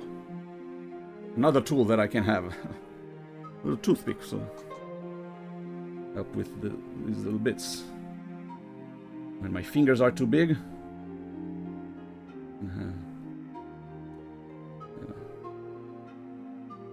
Come on. Get in there. Huh. Oh. I think I got it.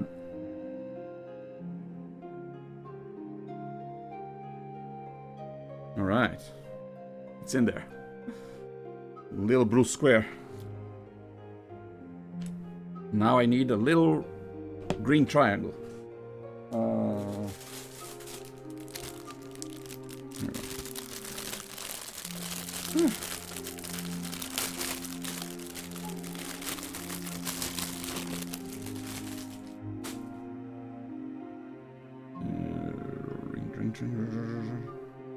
Green triangle, here it goes.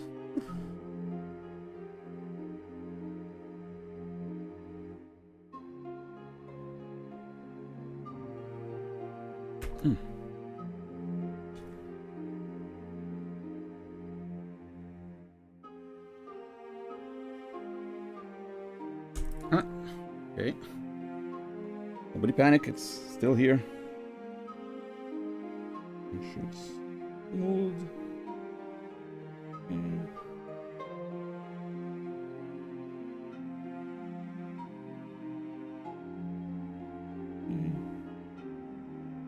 Okay, this part I need to cut up.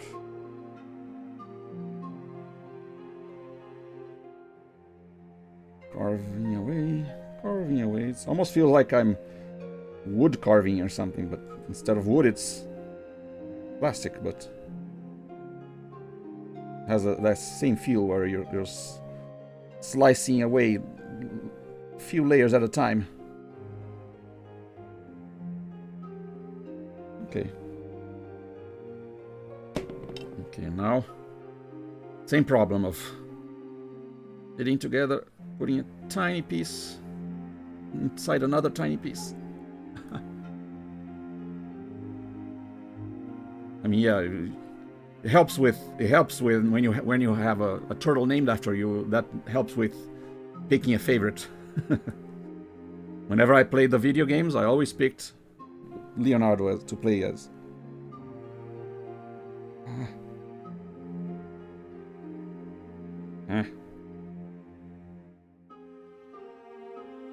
Get in there.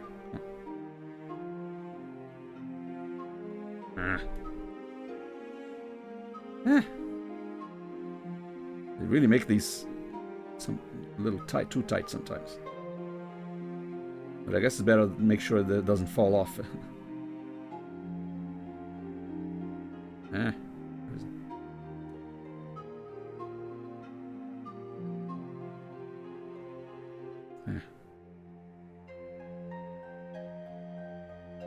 Yeah, it is kind of nice that they're kind of re-releasing some of these older toys and like with new plastic, because if you wanted one if you wanted like a turtle toy like the one I showed that looked exactly like the old one, you'd have to like buy a used one, right? So from someone, but after all these years, very likelihood that the plastic would be all brittle or scratched and dirty and stuff.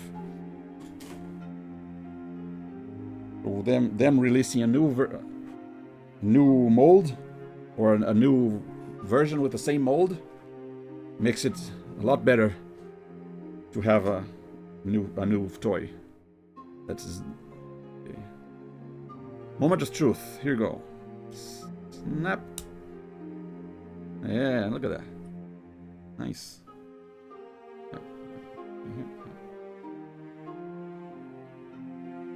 Chest area complete. Drink a little more.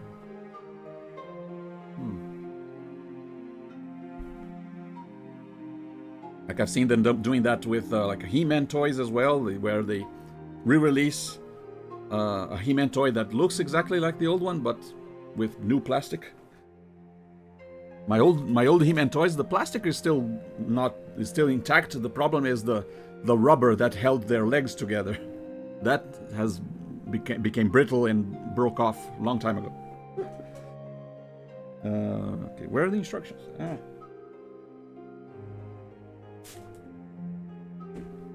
Where did I put the instructions? I don't know. Here we go. That's the main challenge of these builds, is keeping track of everything.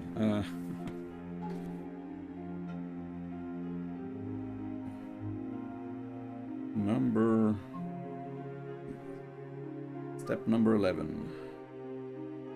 D1, C, and G. C and G are...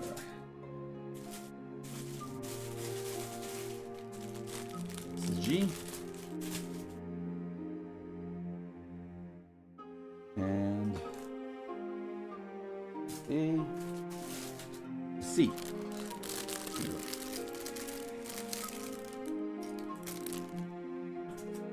Wait, I think there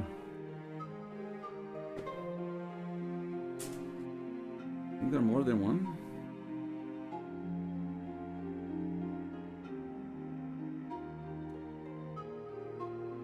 Yeah, I think there. Yeah, there should be 2 C runners. Here it is. Here we go. 2.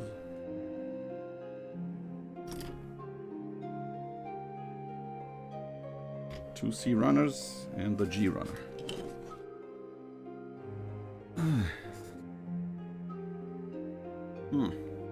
Back's starting to hurt from all the looking at looking at stuff up close.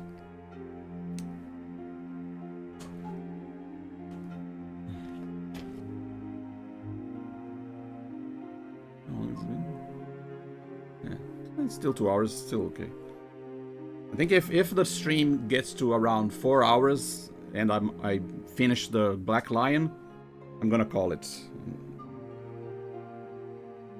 I think I want to at least finish 1 lion, so hopefully I can do it before my regular stream times. My streams usually like between 3 and 4 hours, but sometimes they go 5 hours, 6 hours. But usually that's a little too much for me. Is it 1? So I prefer. Yes, 1. I prefer it if it was regular stream time instead of extended stream time. Oop. You can see a little bit of a previous injury. A little bit of red on my nail there. That's a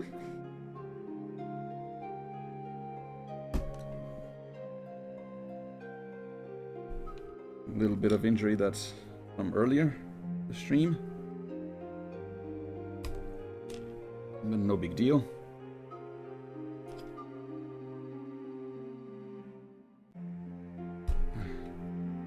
Gotta be careful.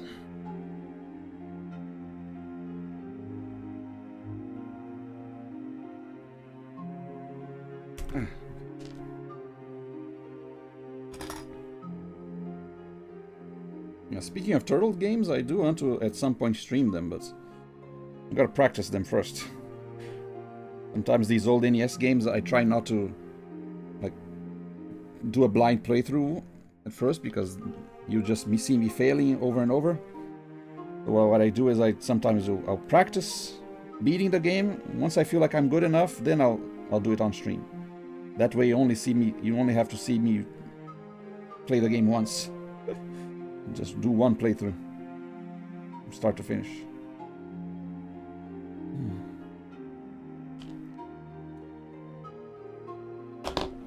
But I only do these 2 with like hard NES games. Some games I do try and I do a blind playthrough, but it would have to be games that I guess I'm confident that I can beat in 1 go without multiple attempts. Usually modern games. The more recent games I can confidently say that okay, I can just start playing them and eventually I will beat it. Older games, it's not really guaranteed that if I start playing I'll just beat it at some point.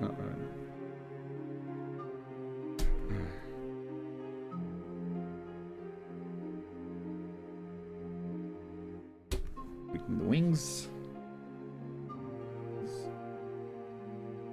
G9 and G6.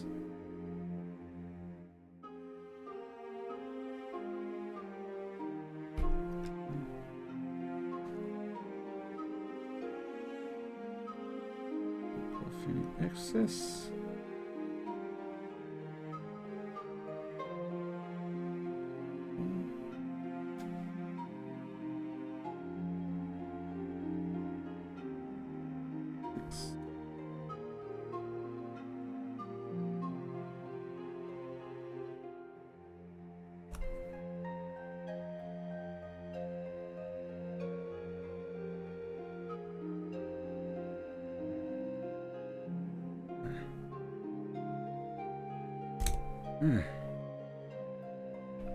I do remember watching other people making their own Gundams, and what I would do is I would do my own, I guess, model building. While they were doing their model building, I would do my own. But back then I didn't have any plastic kits, so what I did was I would do papercraft models.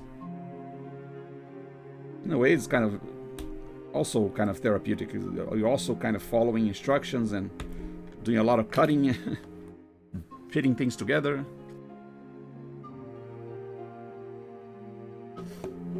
Can't remember the last time you played a Ninja Turtles game? Yeah.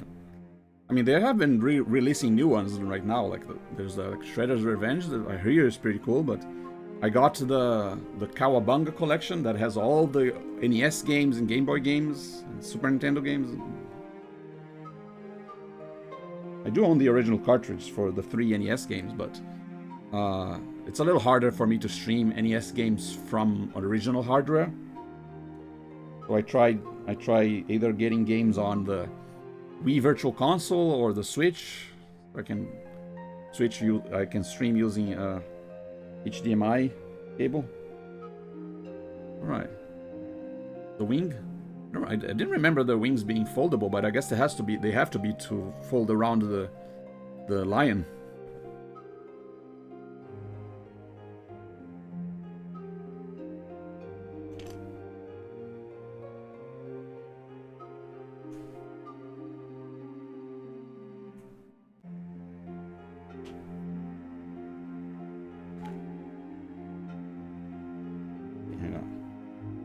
Make sure I'm putting them the right way. This here. This is number 12. Goes here.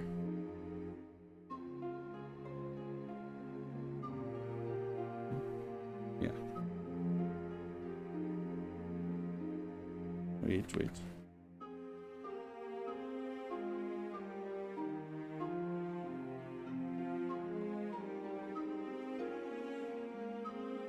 Fold it. Oh, it snaps together. Nice. Okay. Yeah, this looks right. Okay, now for the other one. G1 and G11 and G3.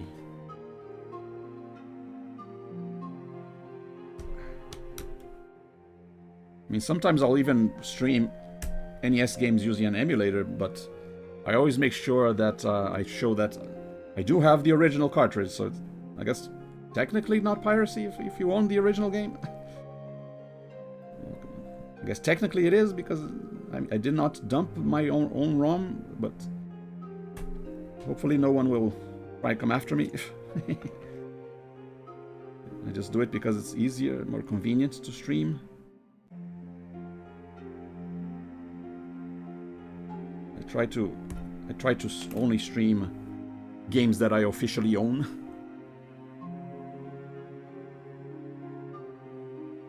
Yeah, not a lot of times between work and kids. Yeah. I mean, in my case, my streams are kind of a way where I to, I guess, push me into playing more games. I think I would play a lot fewer games if I weren't streaming them. It kind of gives a good excuse. No, I'm streaming these. It's for the channel. It's for the content. No, it's really, yeah.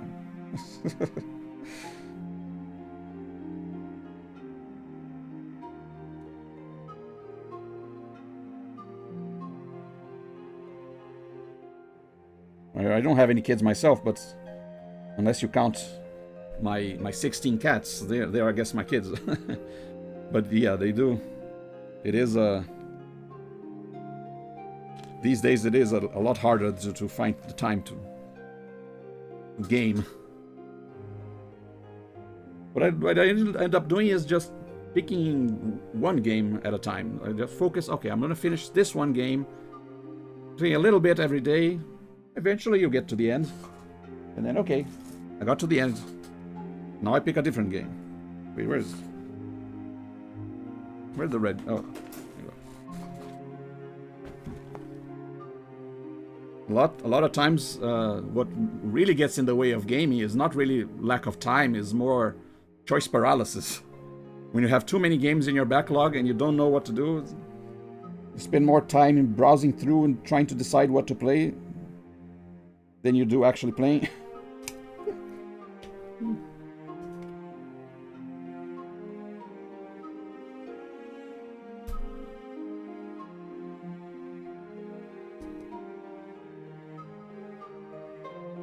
Same with movies. I wish I could sit down and watch more movies. Recently, I think the time that I watch the most movies is when I'm traveling, when I'm on a plane or something. Then I kind of have no choice. I have to either watch a movie or go to sleep or something. So I have a hard time sleeping on planes. What ends up happening is I'll like watch 4 movies over the course of an entire trip.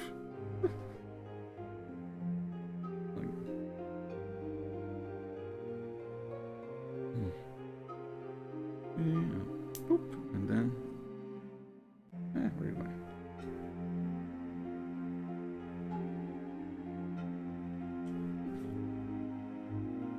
Oh, nice click. There you go. Ooh.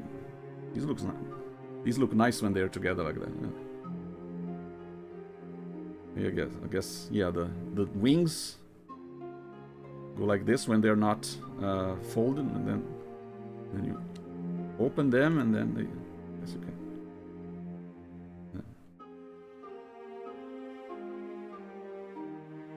And they become the Voltron wings on the head.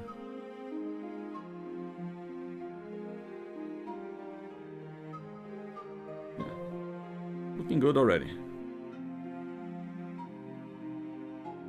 Yeah, I guess you can get an idea of the size of the model like this.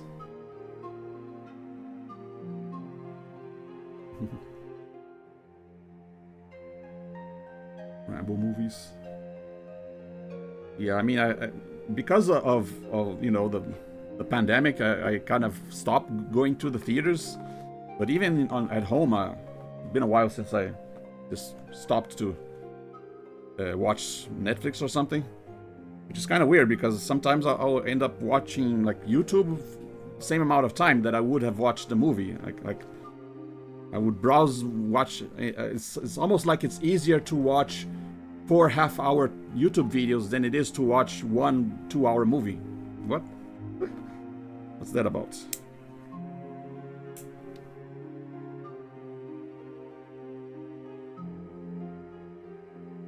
Although what I have done sometimes, I don't know if that's a symptom of ADHD or just anxiety or just being too distracted.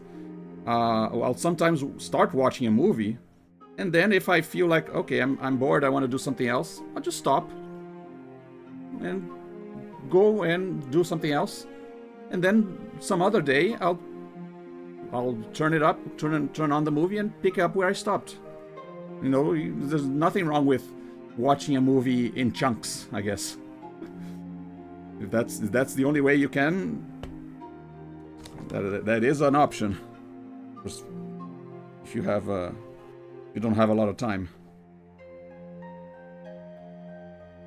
And I guess same thing with games. I guess you can always. I mean, it is more fun when you're able to, like, play a game without having to look at the time to see how many minutes you have left. But if you can just okay, play like little bit at a time. Okay, today I'll go 1 level, or today I'll get to the next save point or something, and then you stop, do something else. There is a way to like make a little bit of progress every time, and then eventually, oh, I'm at the end. I'm at the final boss. Before you know it.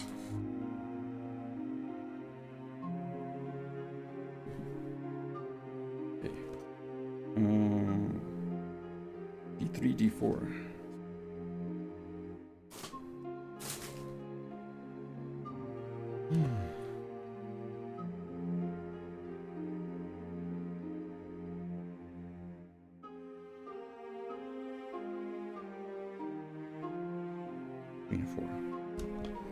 Oh, this looks like the waste area.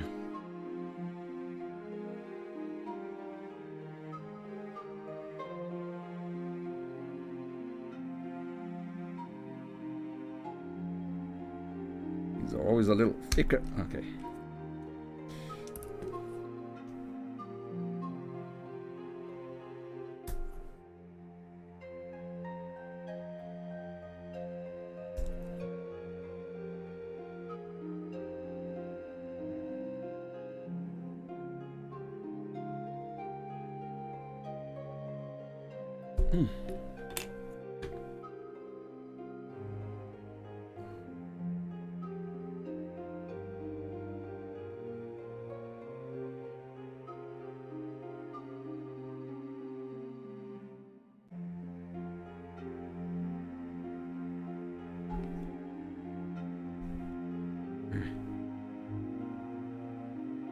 Come on, slice through.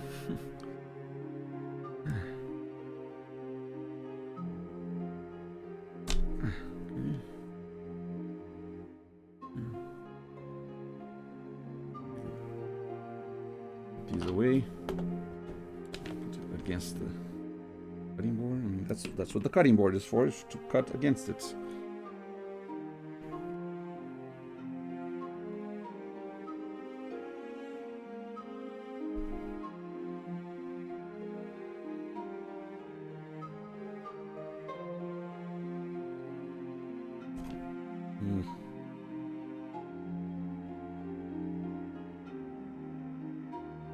Ah, okay. There you go. A little bit off. Carve out the excess.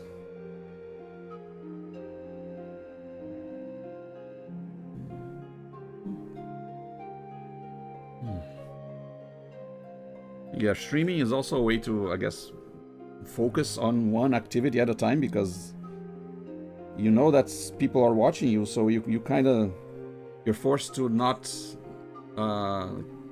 stop what you're doing. I can't like pick up my phone and start watching YouTube videos or something while I'm doing this. It is kind of a way to motivate me to finish this task and concentrate on doing only one thing at a time. So in a way, it kind of helps. H16. Knowing that, like, I don't even know how many people are watching. Probably not a lot, but just knowing that some people might be watching at some point, or now or in the future, it kind of helps with making sure that I try and complete the task at hand. H16. Where's 16? Here. Here's 16.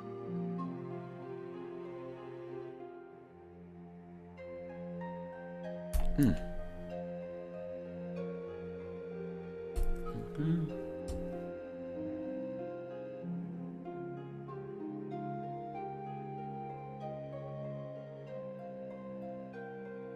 There we go. Just smooth it out a bit. There's a danger when you're smoothing. Don't want to smooth too much out, because if you carve too little, you can always carve a little more. But if you carve too much, you can't put it back. You will end up with a hole or a missing piece or something. All right. Okay, so this part. Wait, how's this go?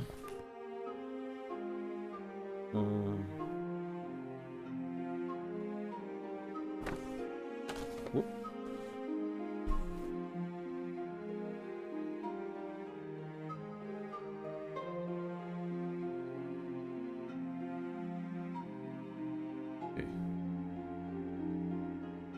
This part and this part going together like this.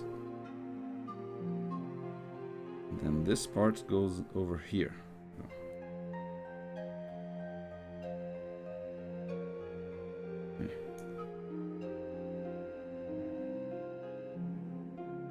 Okay, nice. Yep, that looks like a waist. Leg area. Groin? Whatever.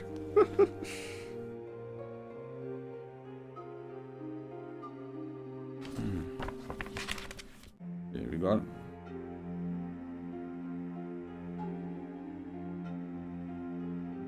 J15 tail part. It says caution, so I gotta. Now I'm kind of worried. 3 and 11. Okay.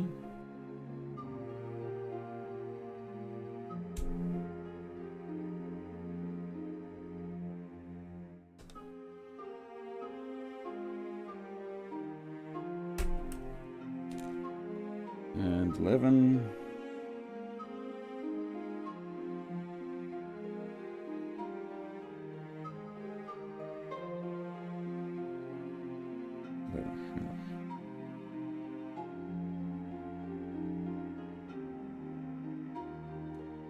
Make sure to cut in the right place so I don't cut too much.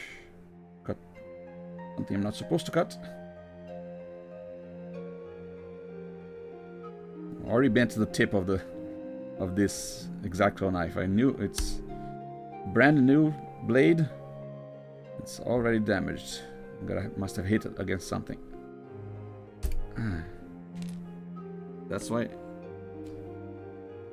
it's already well.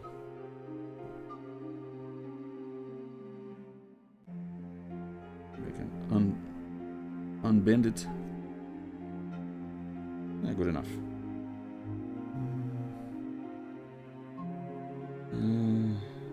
Looking good.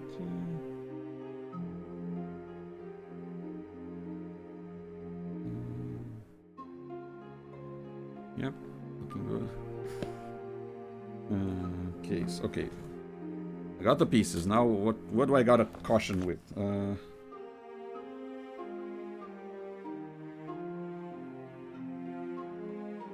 This part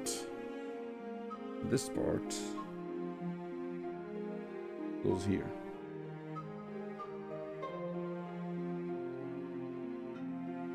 Okay, that wasn't so bad.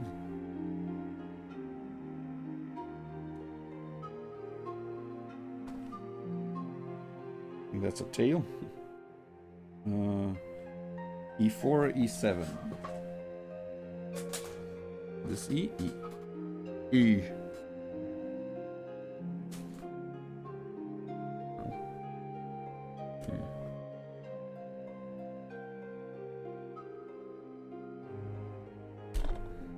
E4.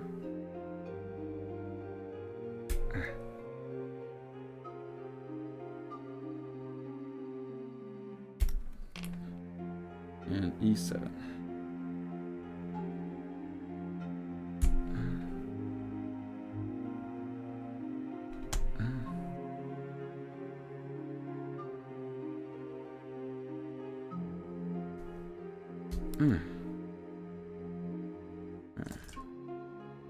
Okay.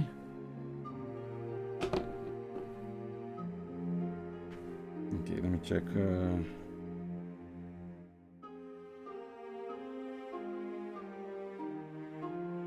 red part in the bottom. Make sure it's the right direction. This and this. Little snapping that I forgot to snap. Fine now.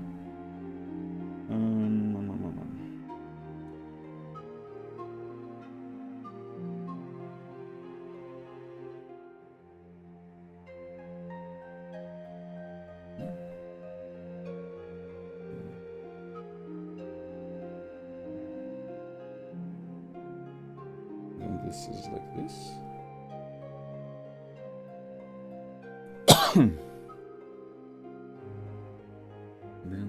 close it here.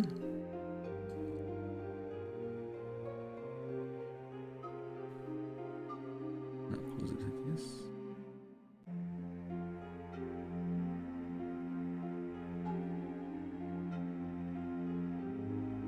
Okay.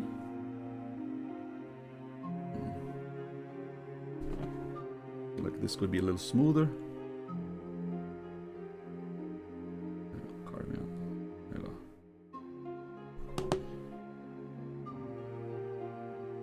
Okay.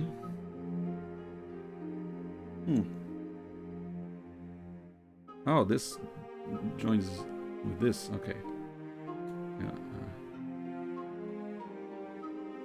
Yeah. Okay. Oh, okay. Nice. Okay. Looking good. Okay, okay. All fitting together. Nice.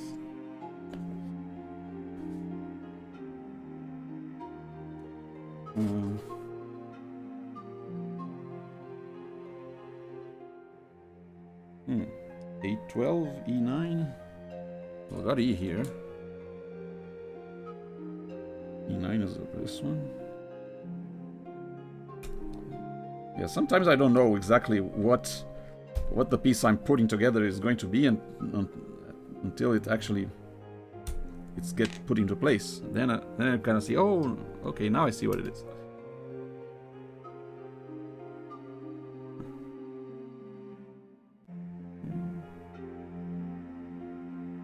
Okay, nice. 812, 812.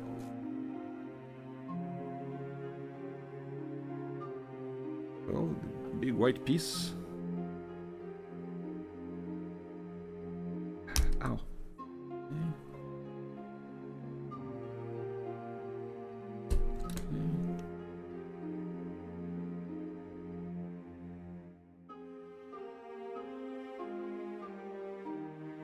Nice. There you go.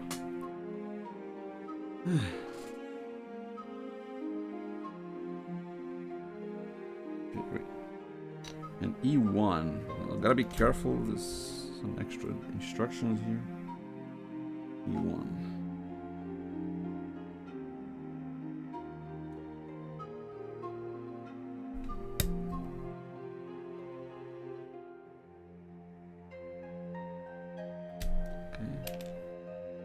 Okay.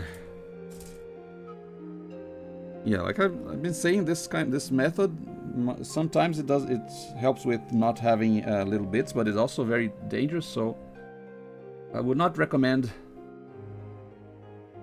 you trying this at home. If you have the right tools for plastic model kit building, you should use the right tools. The only reason I'm doing this is because I don't have the right tools. I'm kind of used to it by now.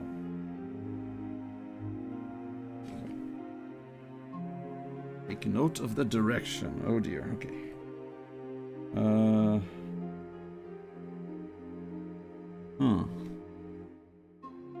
How am I supposed to tell which part is front, which part is the back?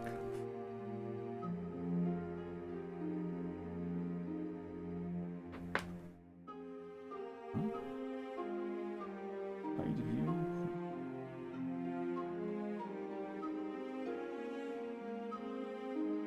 I mean, I guess.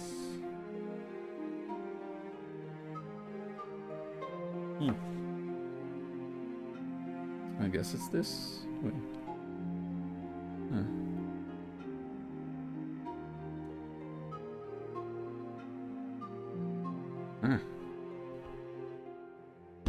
Okay.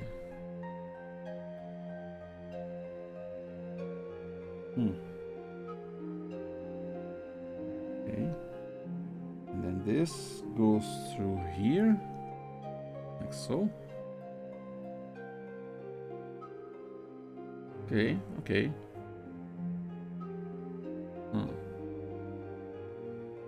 What do I do with this? This goes here.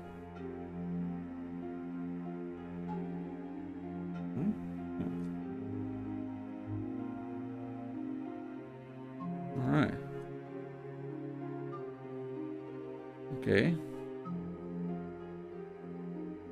Hmm. Supposed to? Yeah, I think it's supposed to move like that. Maybe add a ab crunch articulation to the robot. Yeah. Yeah, I think to connect like this. This is going to be the torso, waist and chest.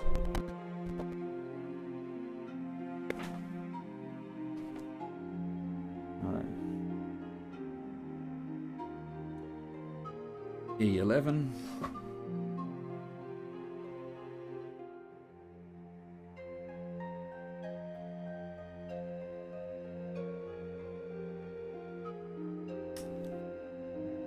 Got a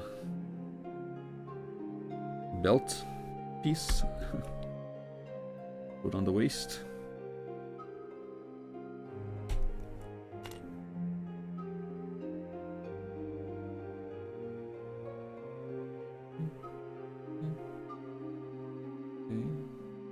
Okay, looking good.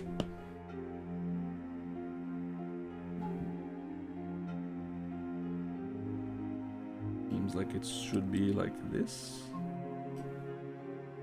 No, wrong way.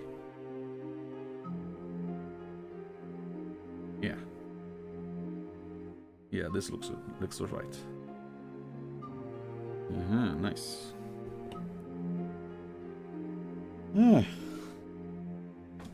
Yeah, the waist is completed. Now it says assembly for right front leg.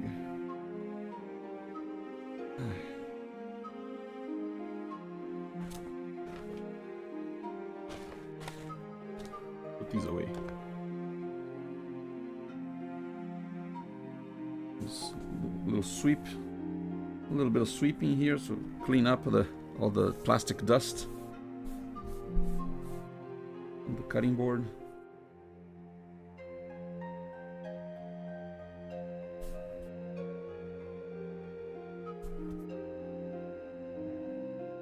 You probably can't see it on camera, but I can see it. Lots of tiny little pieces from all the scraping I've been doing.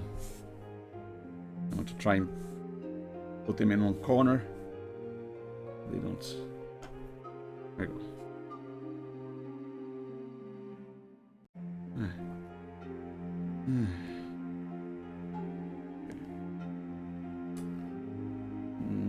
Next D.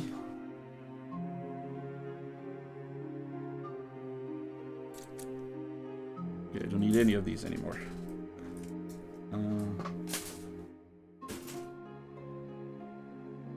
D, here you go. I do like it when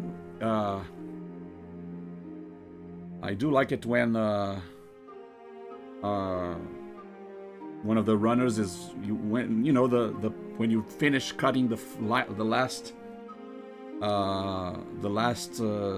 piece of a runner, then you can throw it away and you can discard it. Okay, I don't need that anymore. That always feels good when you're building.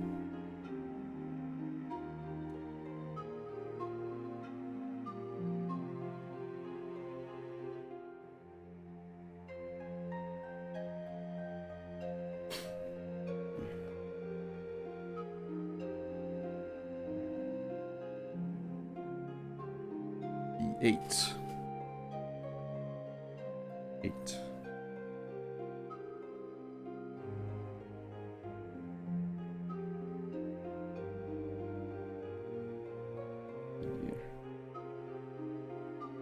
Looks like a Lego, right?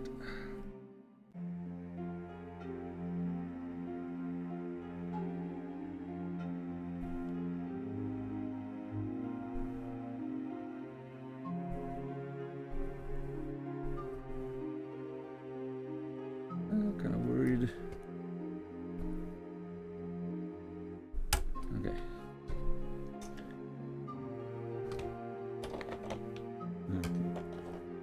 Here.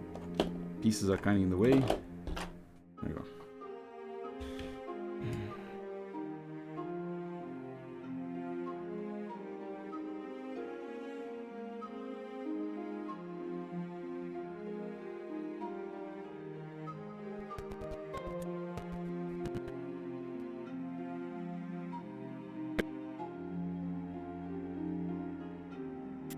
in the way.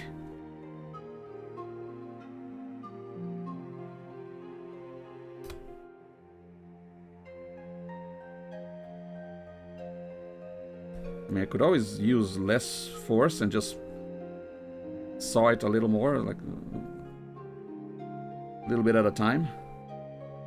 Gotta find a good balance between how much force you're applying, how many times you will need to slice. It's too much force, you won't have to slice as much, but there's a risk of the knife escaping, cutting what it's not supposed to cut. If you're too little force, then you'll be here all day.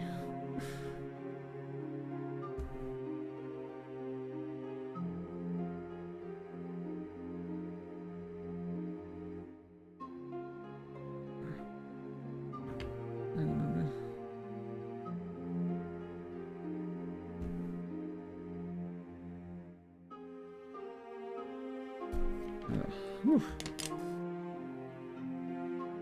This one was tough. It's mostly smooth. This I need to smooth a little more. Round edges. You're cutting a straight line across something that's supposed to be round. Of course, you're gonna have to smooth it out later. Okay, good enough.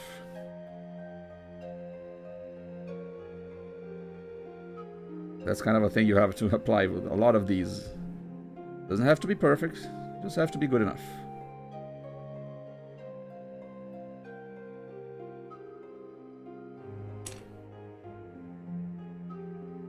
More tiny pieces. Phew. Starting to sweat even though I have the AC on. Maybe I should lower the temperature. A lot of physical activity, even though I'm sitting down a lot, but all this manual labor with my fingers kind of making me sweat. D5.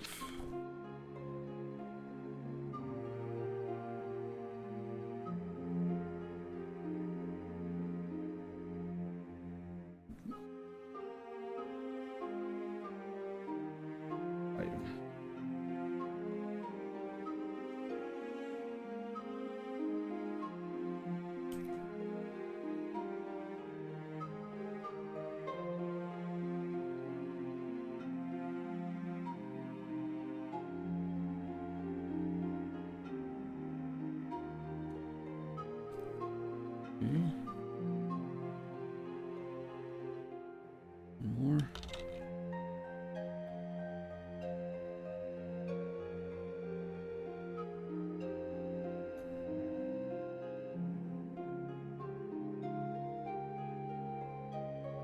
Okay.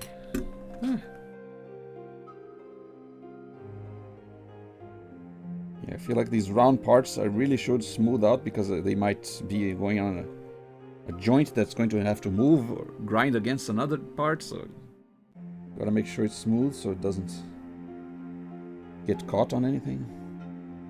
Like any part that's going to be like inside of it's going to be joined up with another part, it has to be smooth so there are no gaps. It's something that's just going to stick on the outside, it's not a big deal. If it's going to be on the inside, then yeah, make it as smooth as possible.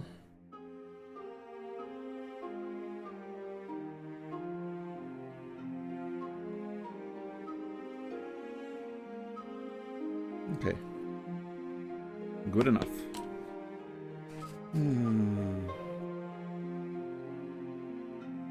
F, E.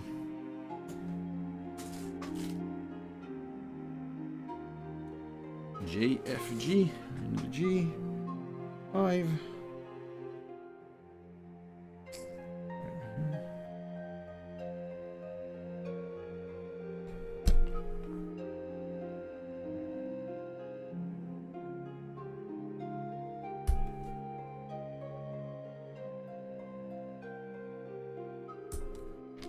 Okay.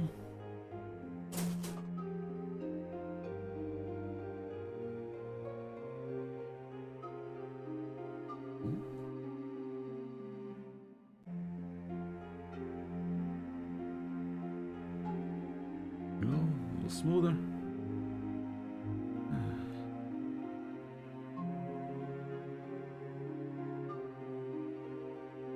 Okay. J5 at 5. Where's the J?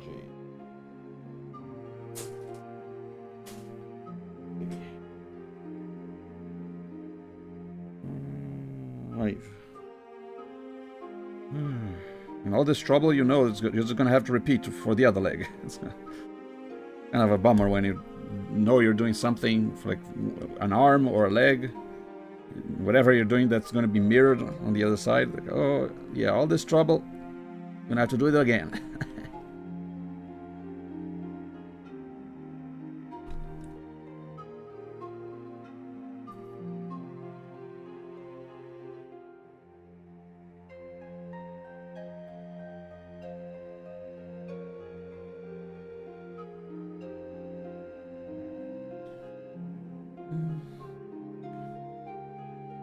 Okay, now F5. Where's the F?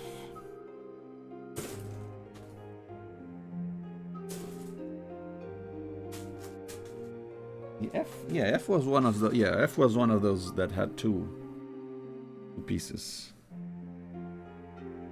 5.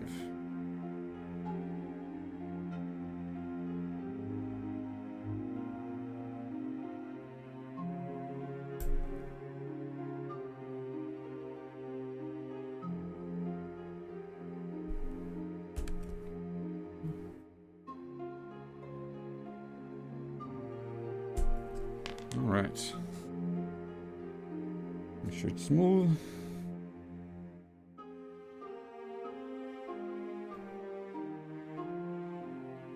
This needs...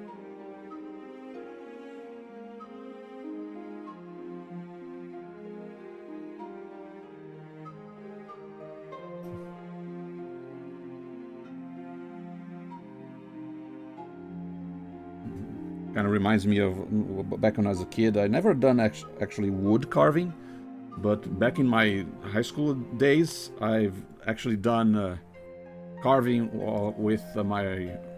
I would take my ruler and do carving with chalk, pieces of chalk from the chalkboard. Use my pencil or my rulers to scrape off a little bit and make little chalk sculptures. When I'm scraping away a piece of this plastic, it kind of reminds me of that. All right. Cut off all the pieces that I need for step 20. Now I just gotta make sure I put them the right way.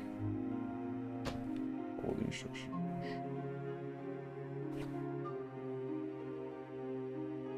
Okay. Okay, this bit seems easy.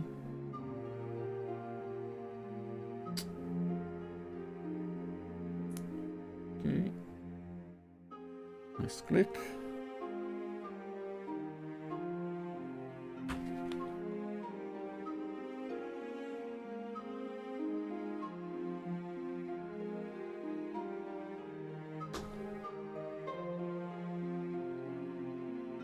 This goes here.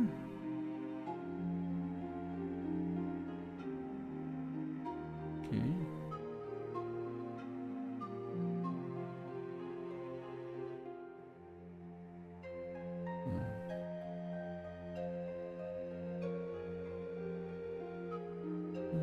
I'm not liking how it's fitting.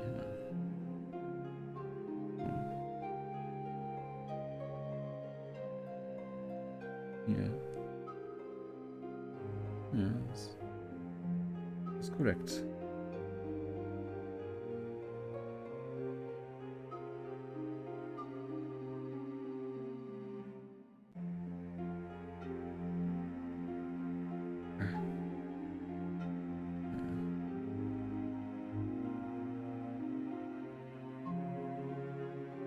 Yeah, supposed to be like this. And then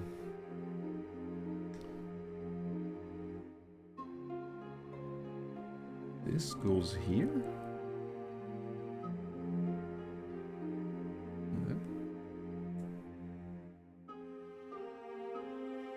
Yeah, okay. And then this top goes here. Okay.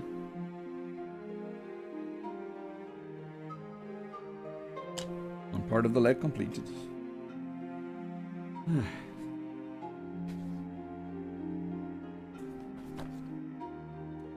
Now, the 11.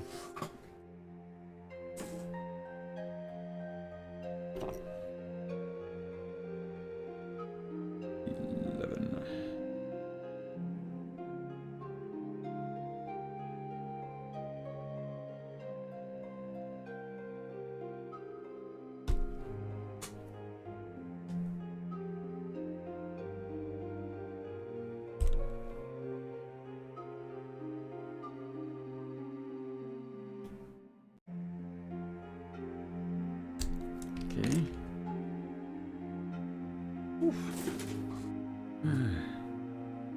Starting to feel the tiredness, the physical exertion.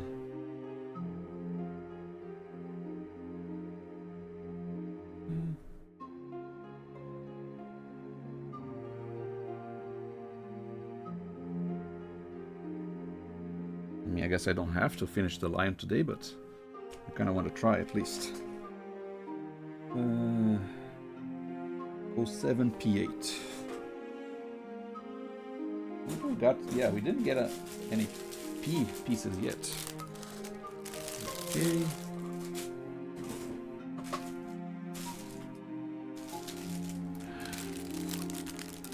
N.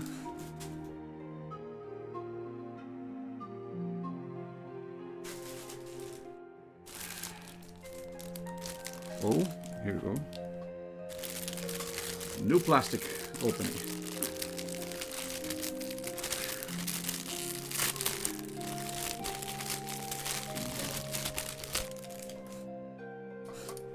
Ooh, got part of the sword here.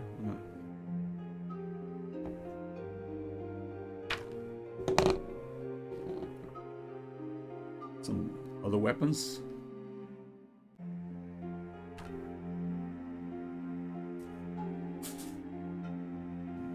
07.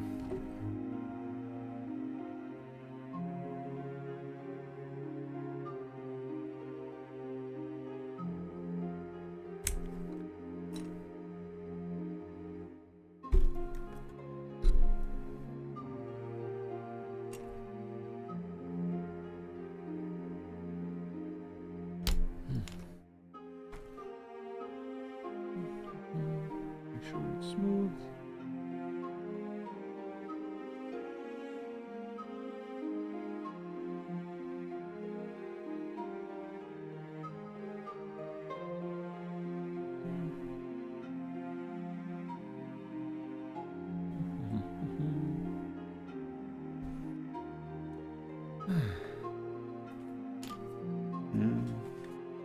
P8. Where's P?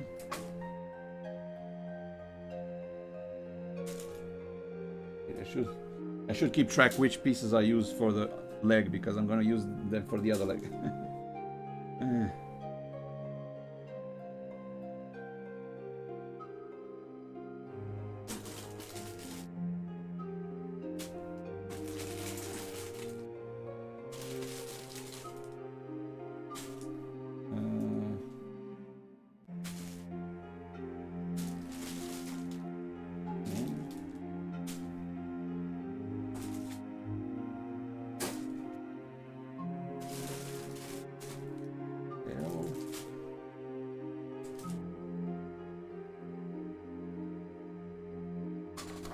Oh, wait. No, this is C pieces. Whoops. Looking for P pieces.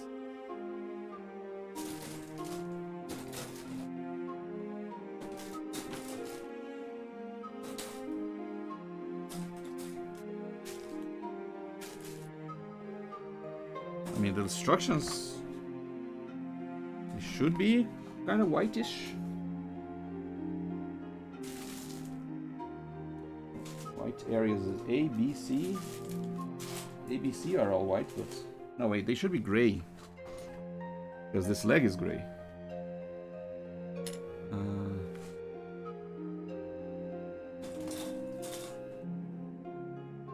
Oh, wait, no. Oh.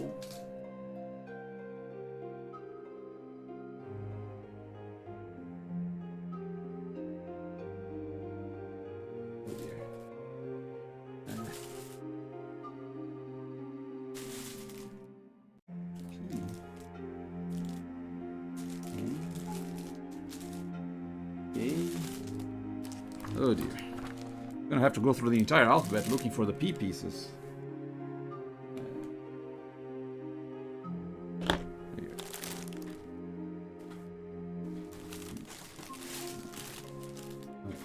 A, B, C,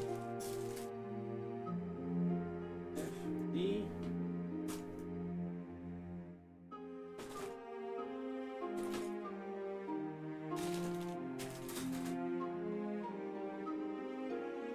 F, G, H, I, J. Literally going through the alphabet here.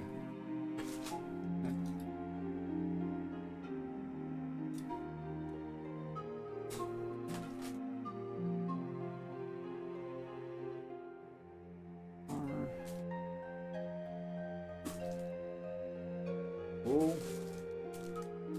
N, K, M,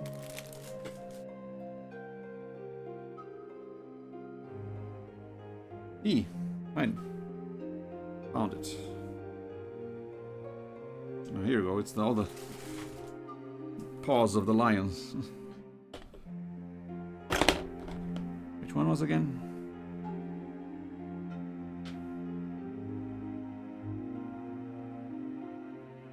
E8. 7P8. Phew. 8.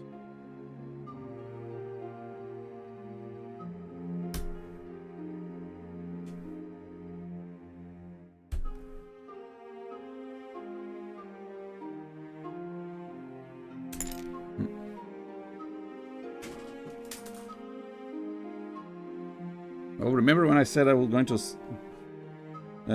remember when I said I was going to separate the parts that I was going to use for the next leg? Well, I joined them all together while looking for this piece, so... gotta undid that.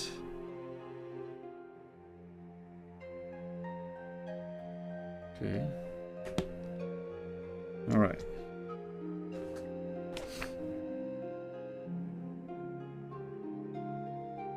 This goes here.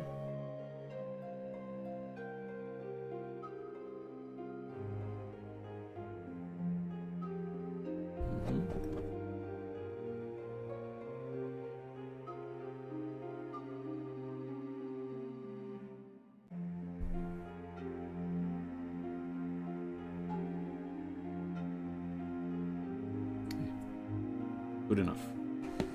And then this goes here.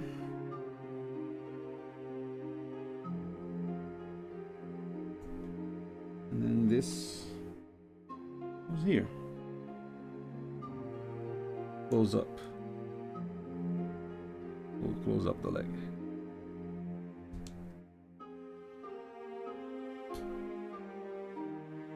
All right.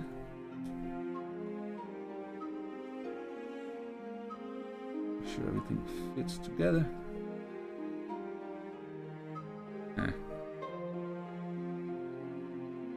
Be better.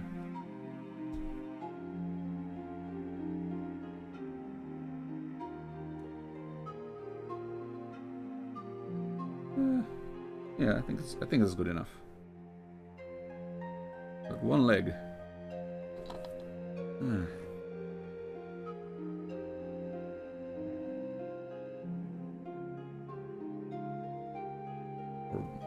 front leg, I think.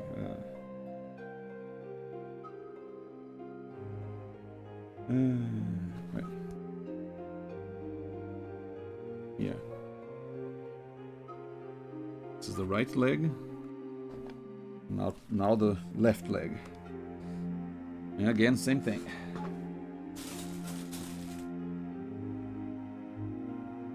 Repeat all the work. Kind of wish I timed how long it took to get all the pieces cut and assembled, so I could have an idea. Okay, how? I could have an idea of exactly how long it will take the next. Maybe I'll do that for the other. I mean, there are 4 legs, so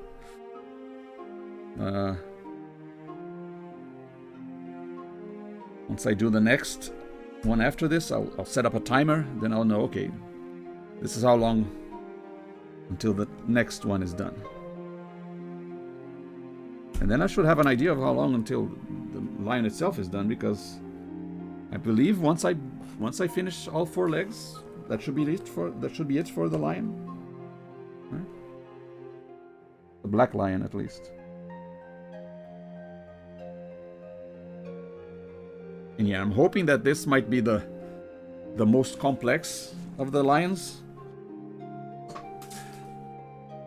I mean, there are more, like, I mean, there's the waist as the point of articulation, but the other ones will have like elbows and knees, I guess, as a point of articulation as well, so they might be just as complex. D8. D. D.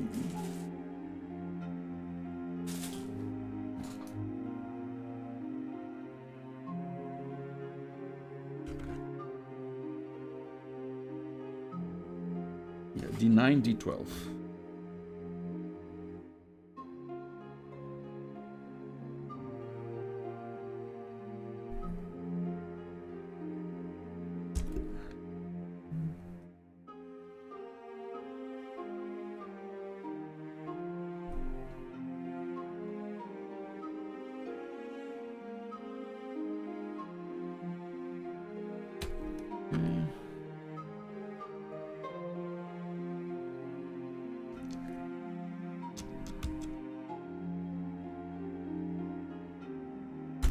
Okay.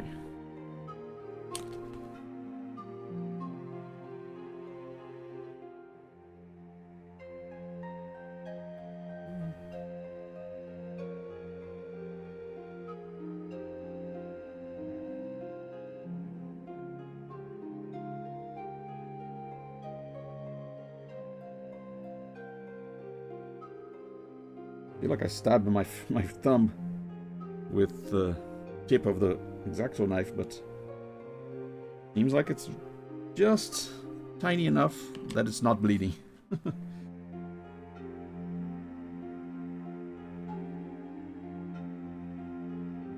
Got lucky there.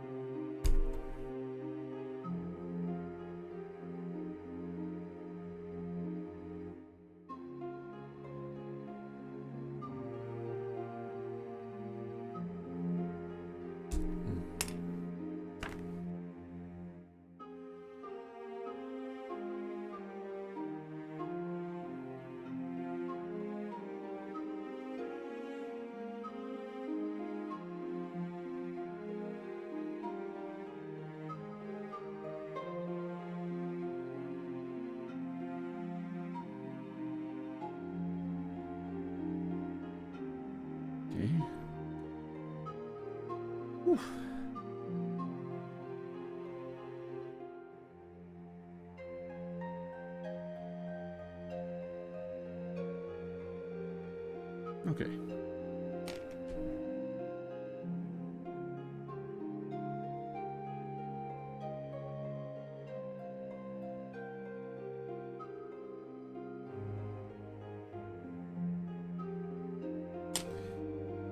Next,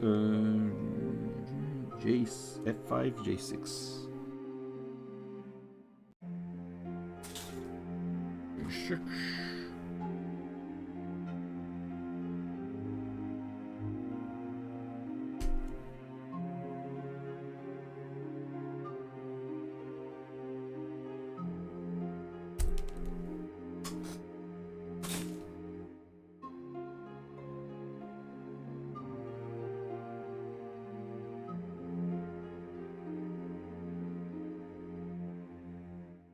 I'm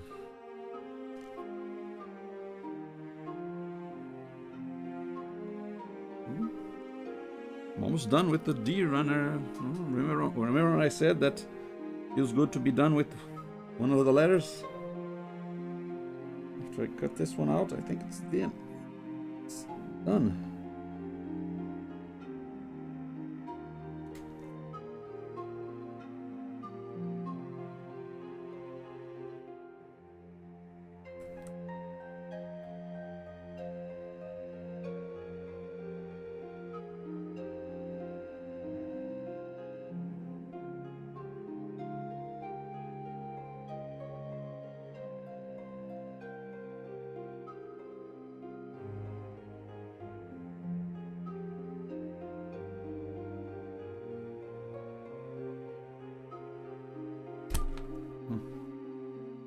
Yeah, I think we're done with this one.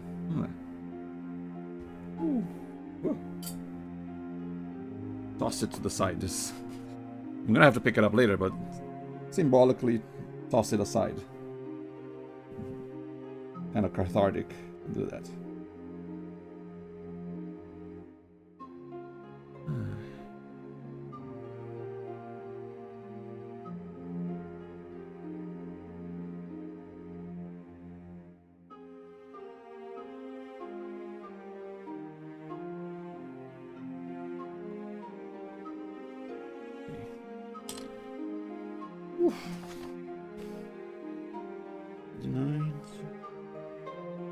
E706. Put the pieces again. 7.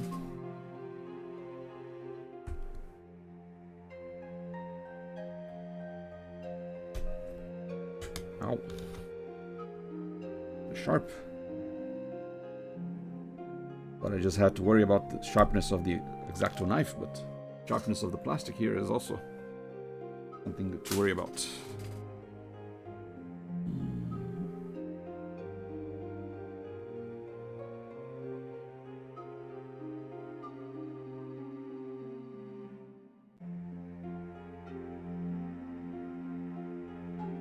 Okay.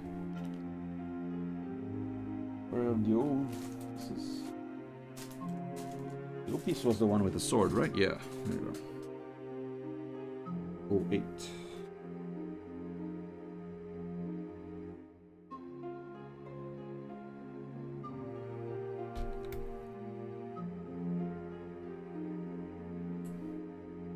Ow. Right into the finger. Yeah.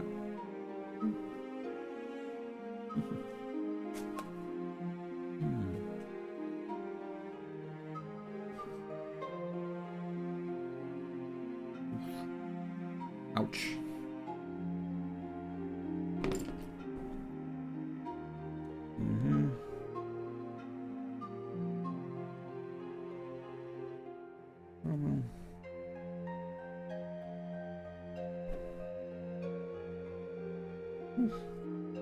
Clean the blade.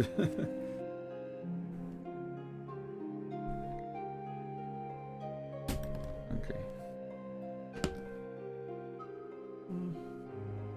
That's why I prepared tissues.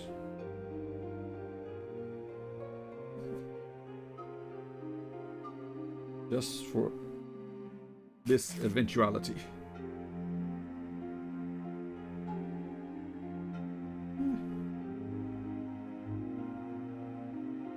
That's a lot of blood.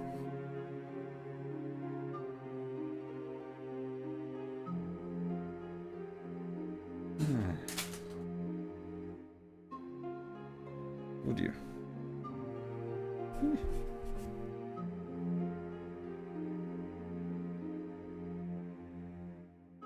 Blood has been spilled on the cutting floor, on the cutting board. Yikes.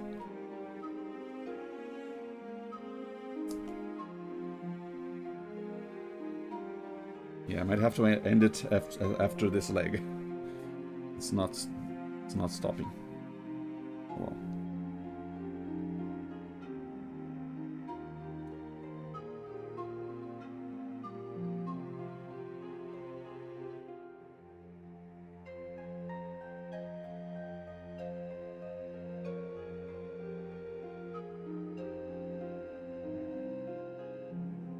this. Good.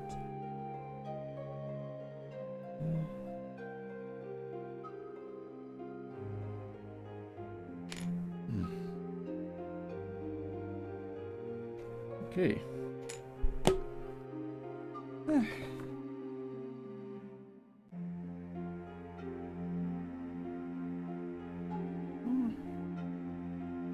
How am I gonna do this with one hand? And my other hand has been compromised. Oh no. Oh wait, I'm missing one piece. F5. I'm missing F5.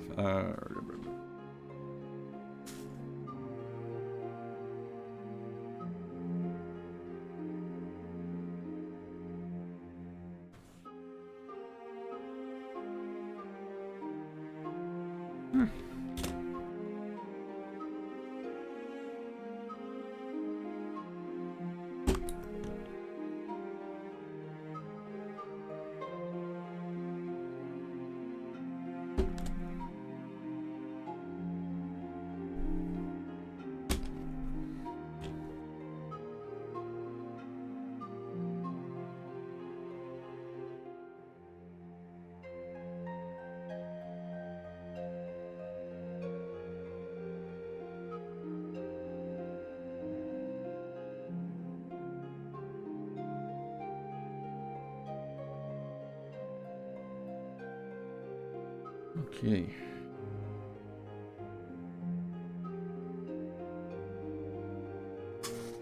Whew. People around. Check something.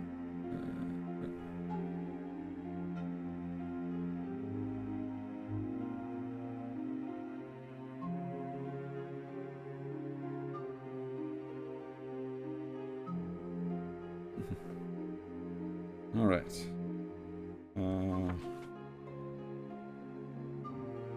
Goes here. Yeah.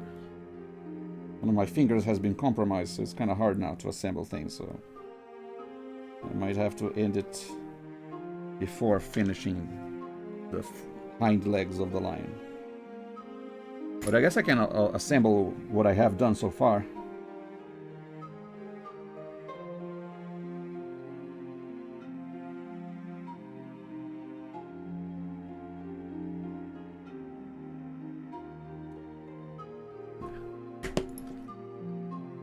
See the progress I've made. Yeah, my back's starting to hurt as well, so I guess.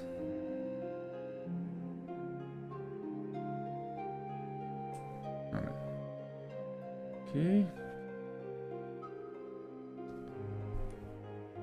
Where's the O piece?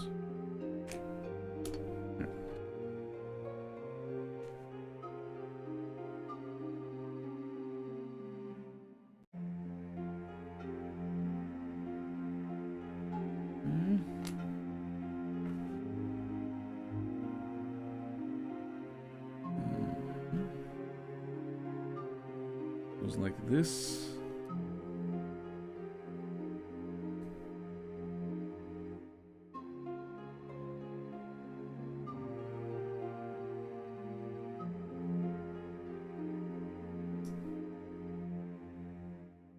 Yeah,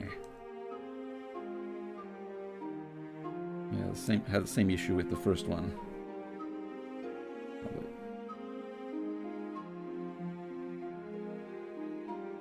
Put this.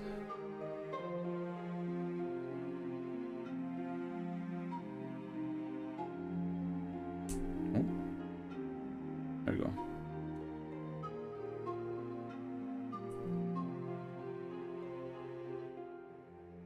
Kind of fit.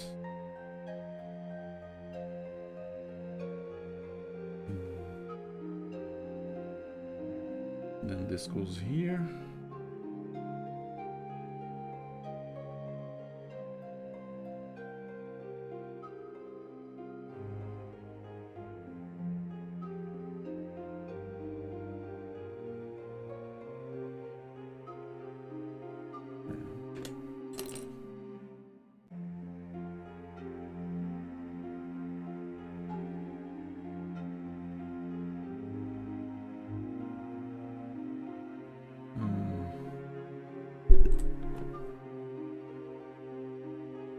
this. Huh?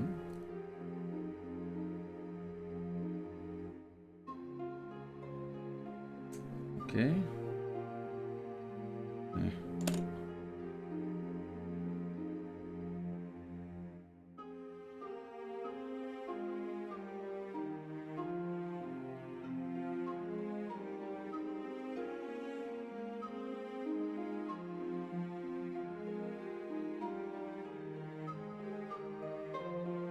This goes up here. Okay, good. Rip a little more here.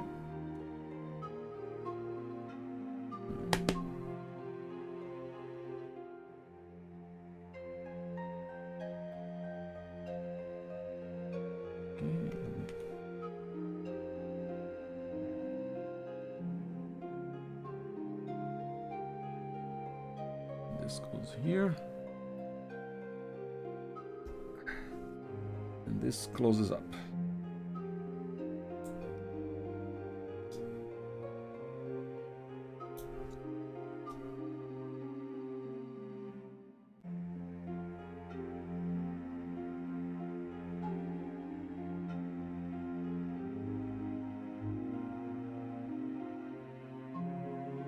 Oof.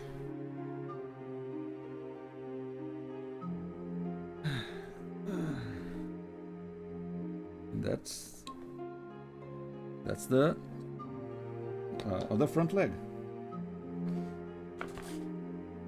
Okay, so I think it's like this goes here. This goes here.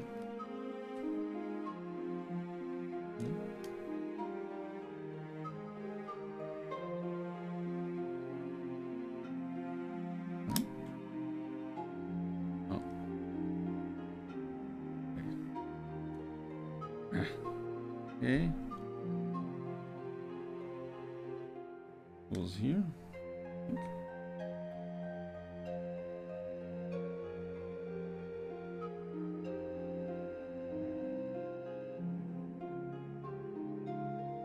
Maybe not.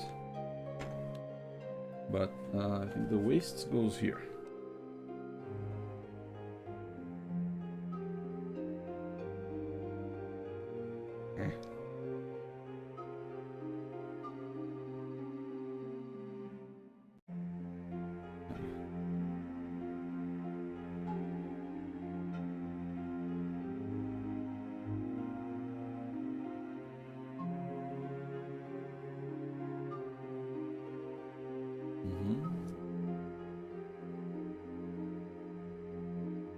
Yeah, the leg should, the head should go like this. Okay.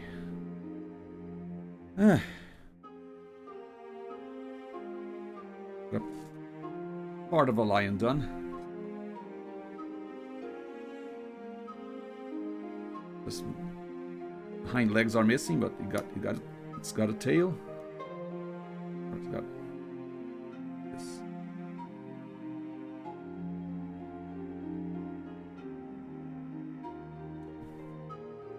Kind of funny how beefy the front legs are compared to the head. He has to have a beefy body because it's going to be the torso of the robot. I feel like the other lions are going to be more proportional.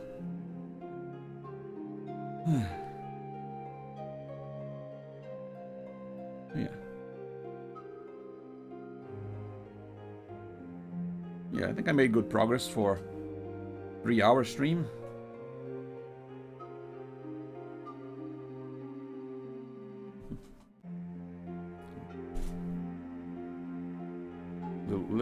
Little bit of an injury, but that's kind of to be expected. But oh well. Guess we'll come back next time. Maybe a week or 2 weeks from now. I'll set up the stream again, and we'll continue building Voltron. Put everything together. Put all the pieces in the box. Yeah, this has been my first ever gunpla, plamo, volpla whatever, plastic model kit assembly stream.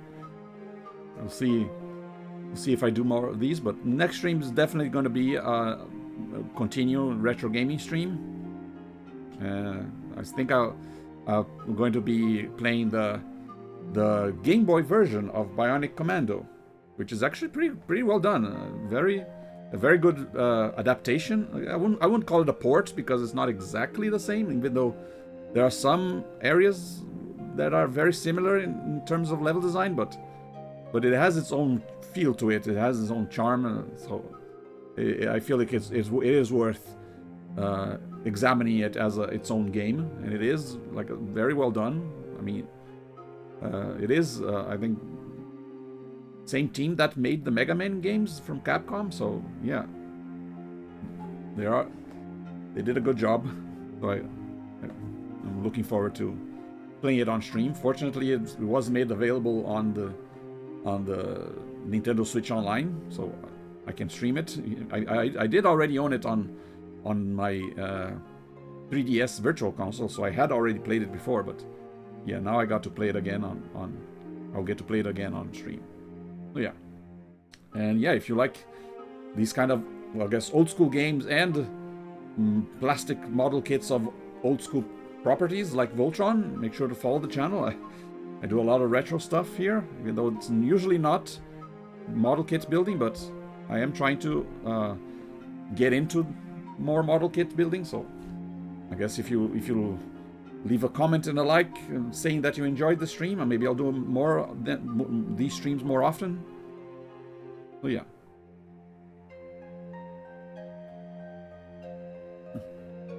Hope you had fun. Thank you very much for watching. See you next time. Bye. Bye. Injured hand. Oh.